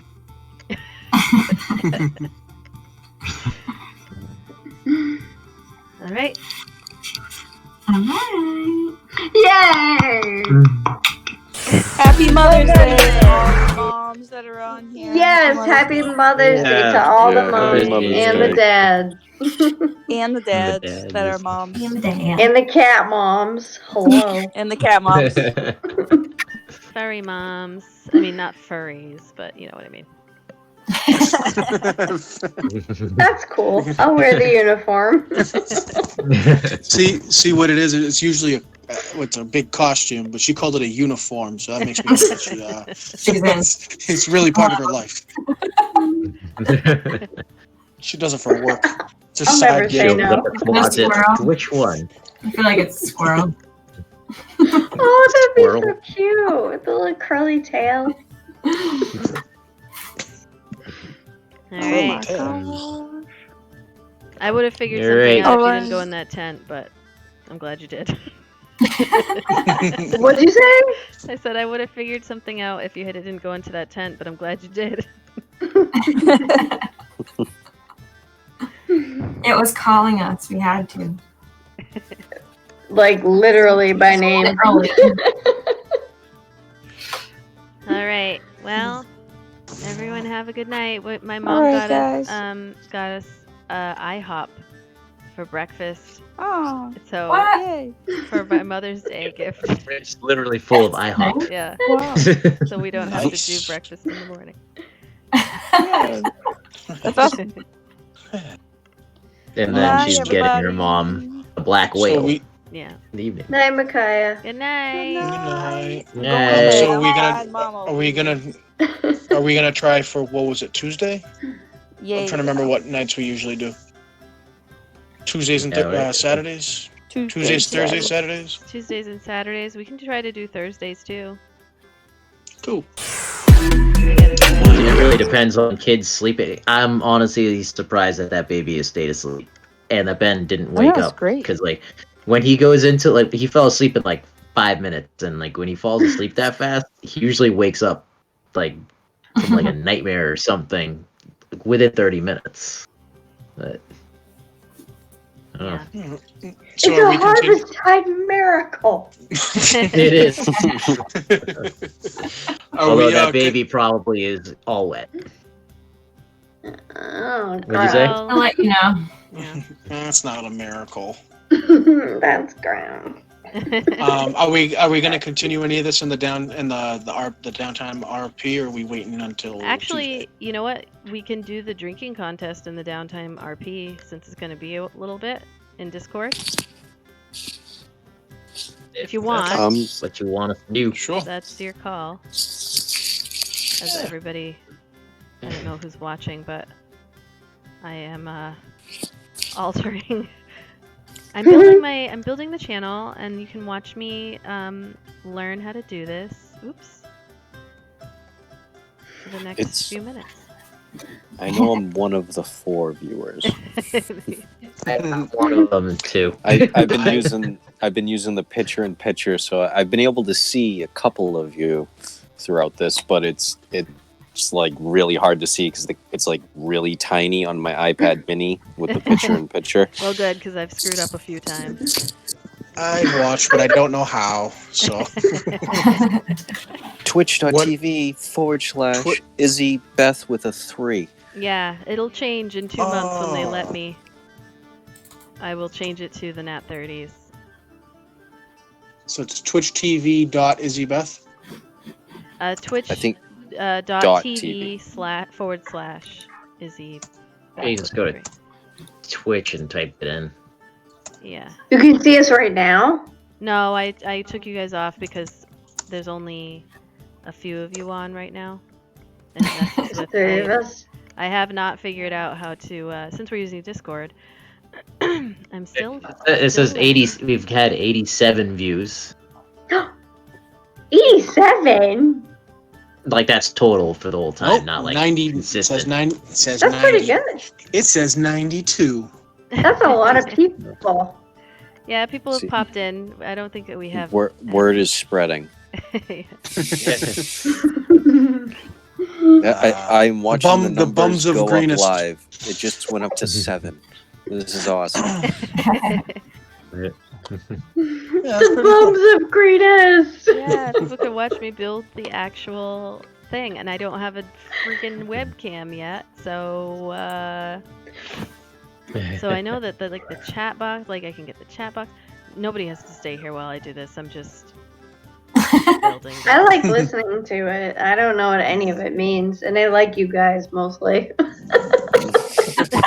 That really hurts my feelings. Stay here. Yeah. I hope we come across now just for was it Annie, Lauren, and Rachel. I really hope we come across a variety store called like Ye Old Risky Shits or something like that. It was just a conversation that we were having before, you know, because it does kind of sound like a name, Risky Shits. Risky Shits. You know. Sounds Maybe almost like a band's maybe name. you guys can like start it yourselves. She's like, "How about you guys? Oh, fuck off! When I got enough on my plate." Like your characters can start that maybe in Greenest. When you get back there, Zan's home can be Our storefront. retrofitted to be a Risky Shits. I don't know. Store. Bar and grill. There you go. Risky Shits Bar and Grill. Shits Bar and Grill. All you That's like how I live my life. sounds like a southern honky tonk. Like it sounds like something that like Toby Keith would own. Yes. You gotta eat the ribs and the chicken wings, and if you make it to the bathroom, it's free.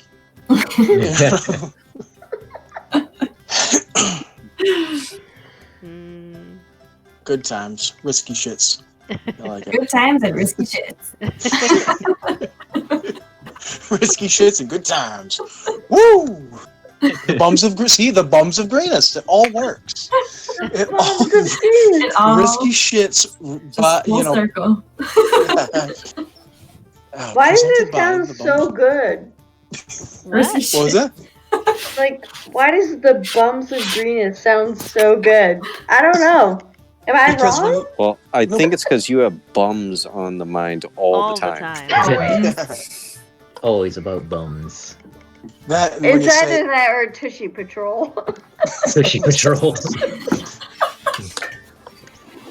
Tushy Inspector here. Tushy! Oh, Christ. Tushy's for hire. Zan's definitely gonna charge double the market rate though if you want to rent out his place for the risky shits.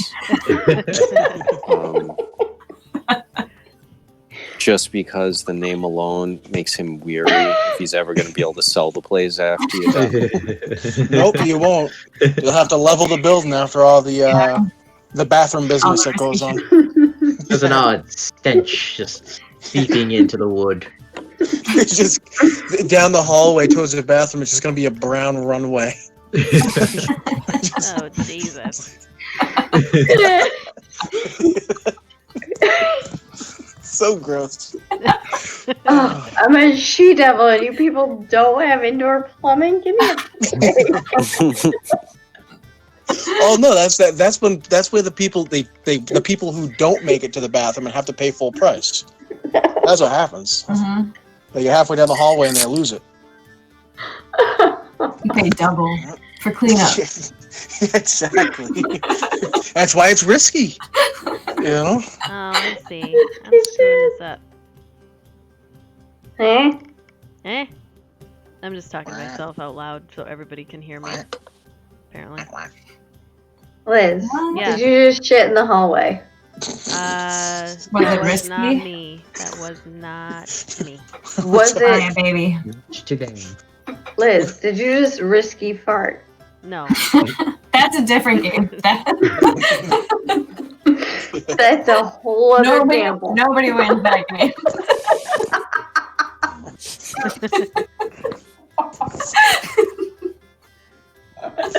Oh my god, you're so funny. Yeah, That's right, nobody wins that game. That's not wrong.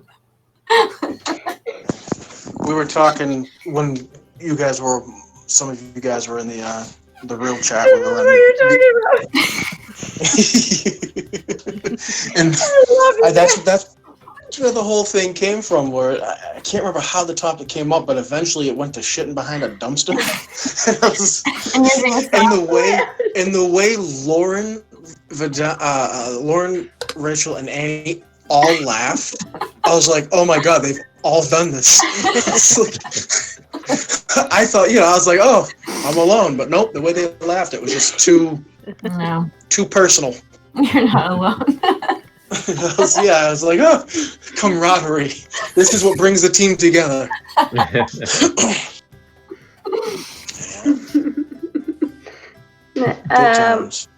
The bums of greatest?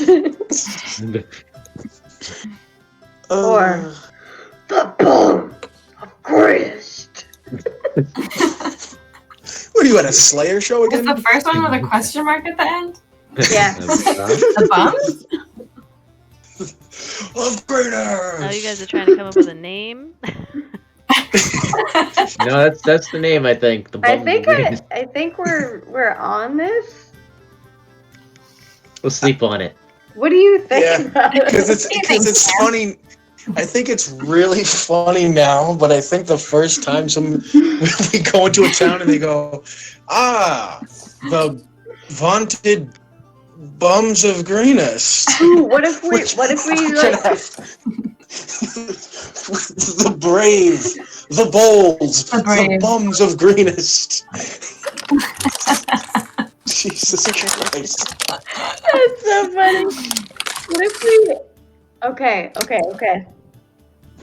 What if we spell it in a different language or something?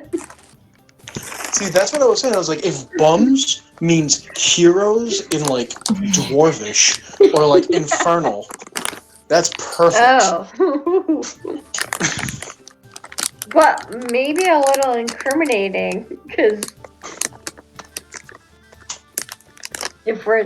Are you eating chips again? Who's eating snacks?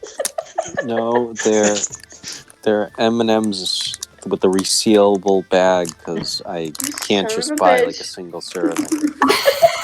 Did you get the 5 What pound kind bag? of M&M's?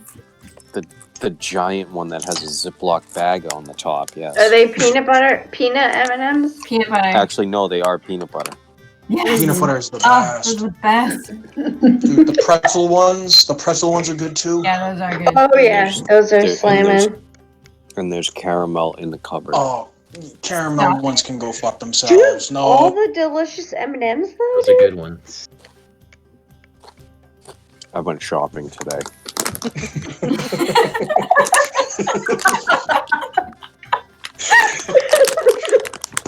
Yeah, you did. I got all the goodies.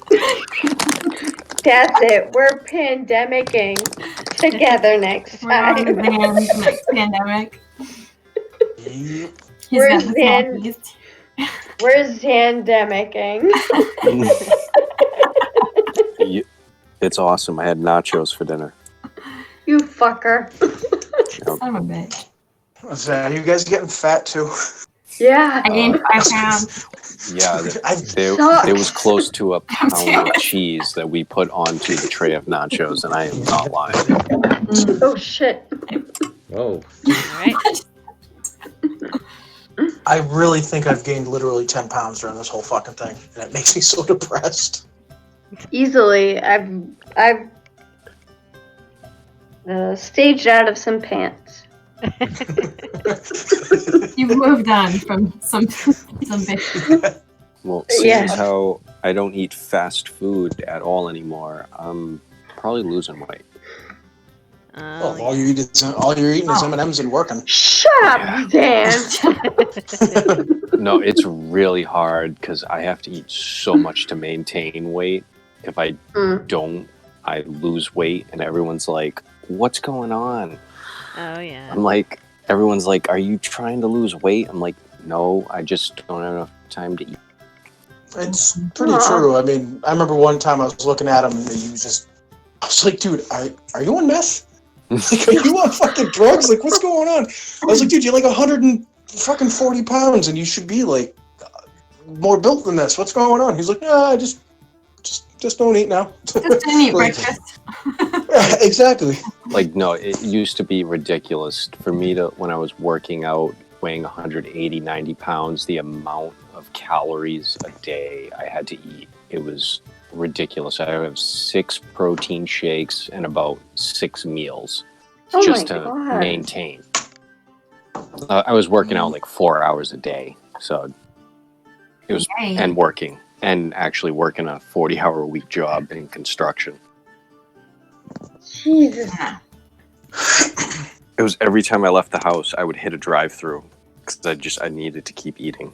Mm-hmm. Nice. That makes sense. That's like craving for donuts.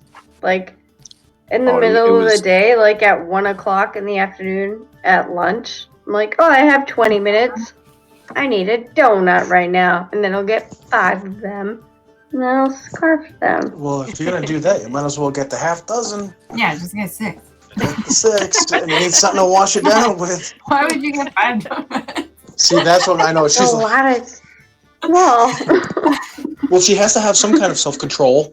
Come on. Okay. You I'll know? remember that. 5, not 6, not 6. No, Lauren. No, Too no, much. no. You got the Boston cream. You got the Oreo cream. You got all the other specials. I get the brownie batter. I don't know. You sounded like almost like Jewish Boston on that one. I got the That's how Boston I cream. order them. You get the ones that they like. I don't want to dump. Oh, But it catches up to ladies, I feel. Yeah. Pat, you're still a stud, but if you're a lady, it's just gonna pile on. It also doesn't help that I'm the runner at I'm the sorry, bakery. it's true. I'm the guy that goes up and down the stairs like 50 times a day. I wish I was exaggerating with a full tray of 30 pounds of bread. Yeesh. How are They you were- liking work right now? Like, how's that going for you? I have to do deliveries, which I don't really feel too keen on, but at least they, have to ask me, are you sick, before I walk into the store. So they're really keeping us safe in those stores, let me tell you. Are you sick? Maybe. It's like, if I say yes, I can't do my job. No, I'm fine. It's like, who is going to actually say, oh yeah, I've been coughing all morning. I've been doing this thing at work where I'm working, but quote unquote under the table, because I'm working like half the time that I usually do. So technically I'm late. I've been laid off for about a month and a half or so. And unemployment hasn't gotten back to me because last time I collected was 10 years ago, and they changed the system, and I don't remember my PIN, and they're telling me that my security question answer is wrong, and yada yada yada, as if I didn't know my mother's maiden name. Like, fuck off. Come on. So finally, after all this time, they call me back today at 11 o'clock, right after I put my phone down and took a piss. No. Literally, it said 1 minute. It was a 1 minute window. I have all my answers on a notebook of like all the questions they're gonna ask me. It's like a whole page of like answers that I have to give them. I put my phone down, walked into the bathroom, did my business, fucking 45 seconds. Walked back to my room, and I had a missed call. And I was like, no! I've been waiting a month and a fucking half for these people. And they call me don't go on to a the bathroom without your Saturday. phone. Well, normally, hey, the only time I take my phone with me is if I'm taking a risky shit. You know what I'm saying? Always take your phone. Everywhere. So. Craft it to your hand. Well, maybe in another few years they'll stitch it into our heads. That sucks. You should already have it. That doesn't make any sense. Well, it's even gone as far as contacting the state representative and talking to his assistant, Josh something or another, and talking to him a few times, and they still didn't get back to me. Well, just because you've had your... I hear a baby. Just because you've had it... What? I hear baby. I'm just gonna sign us off for the night and end the stream. This was recorded, by the way. I probably should have said that. Oh. Good thing there's no social security numbers thrown out there. Anybody want to whip out a bank account number? But I'm 1, 2, 3, 4, 5. That's the combination of my luggage. Bye. Bye. Bye, our fans.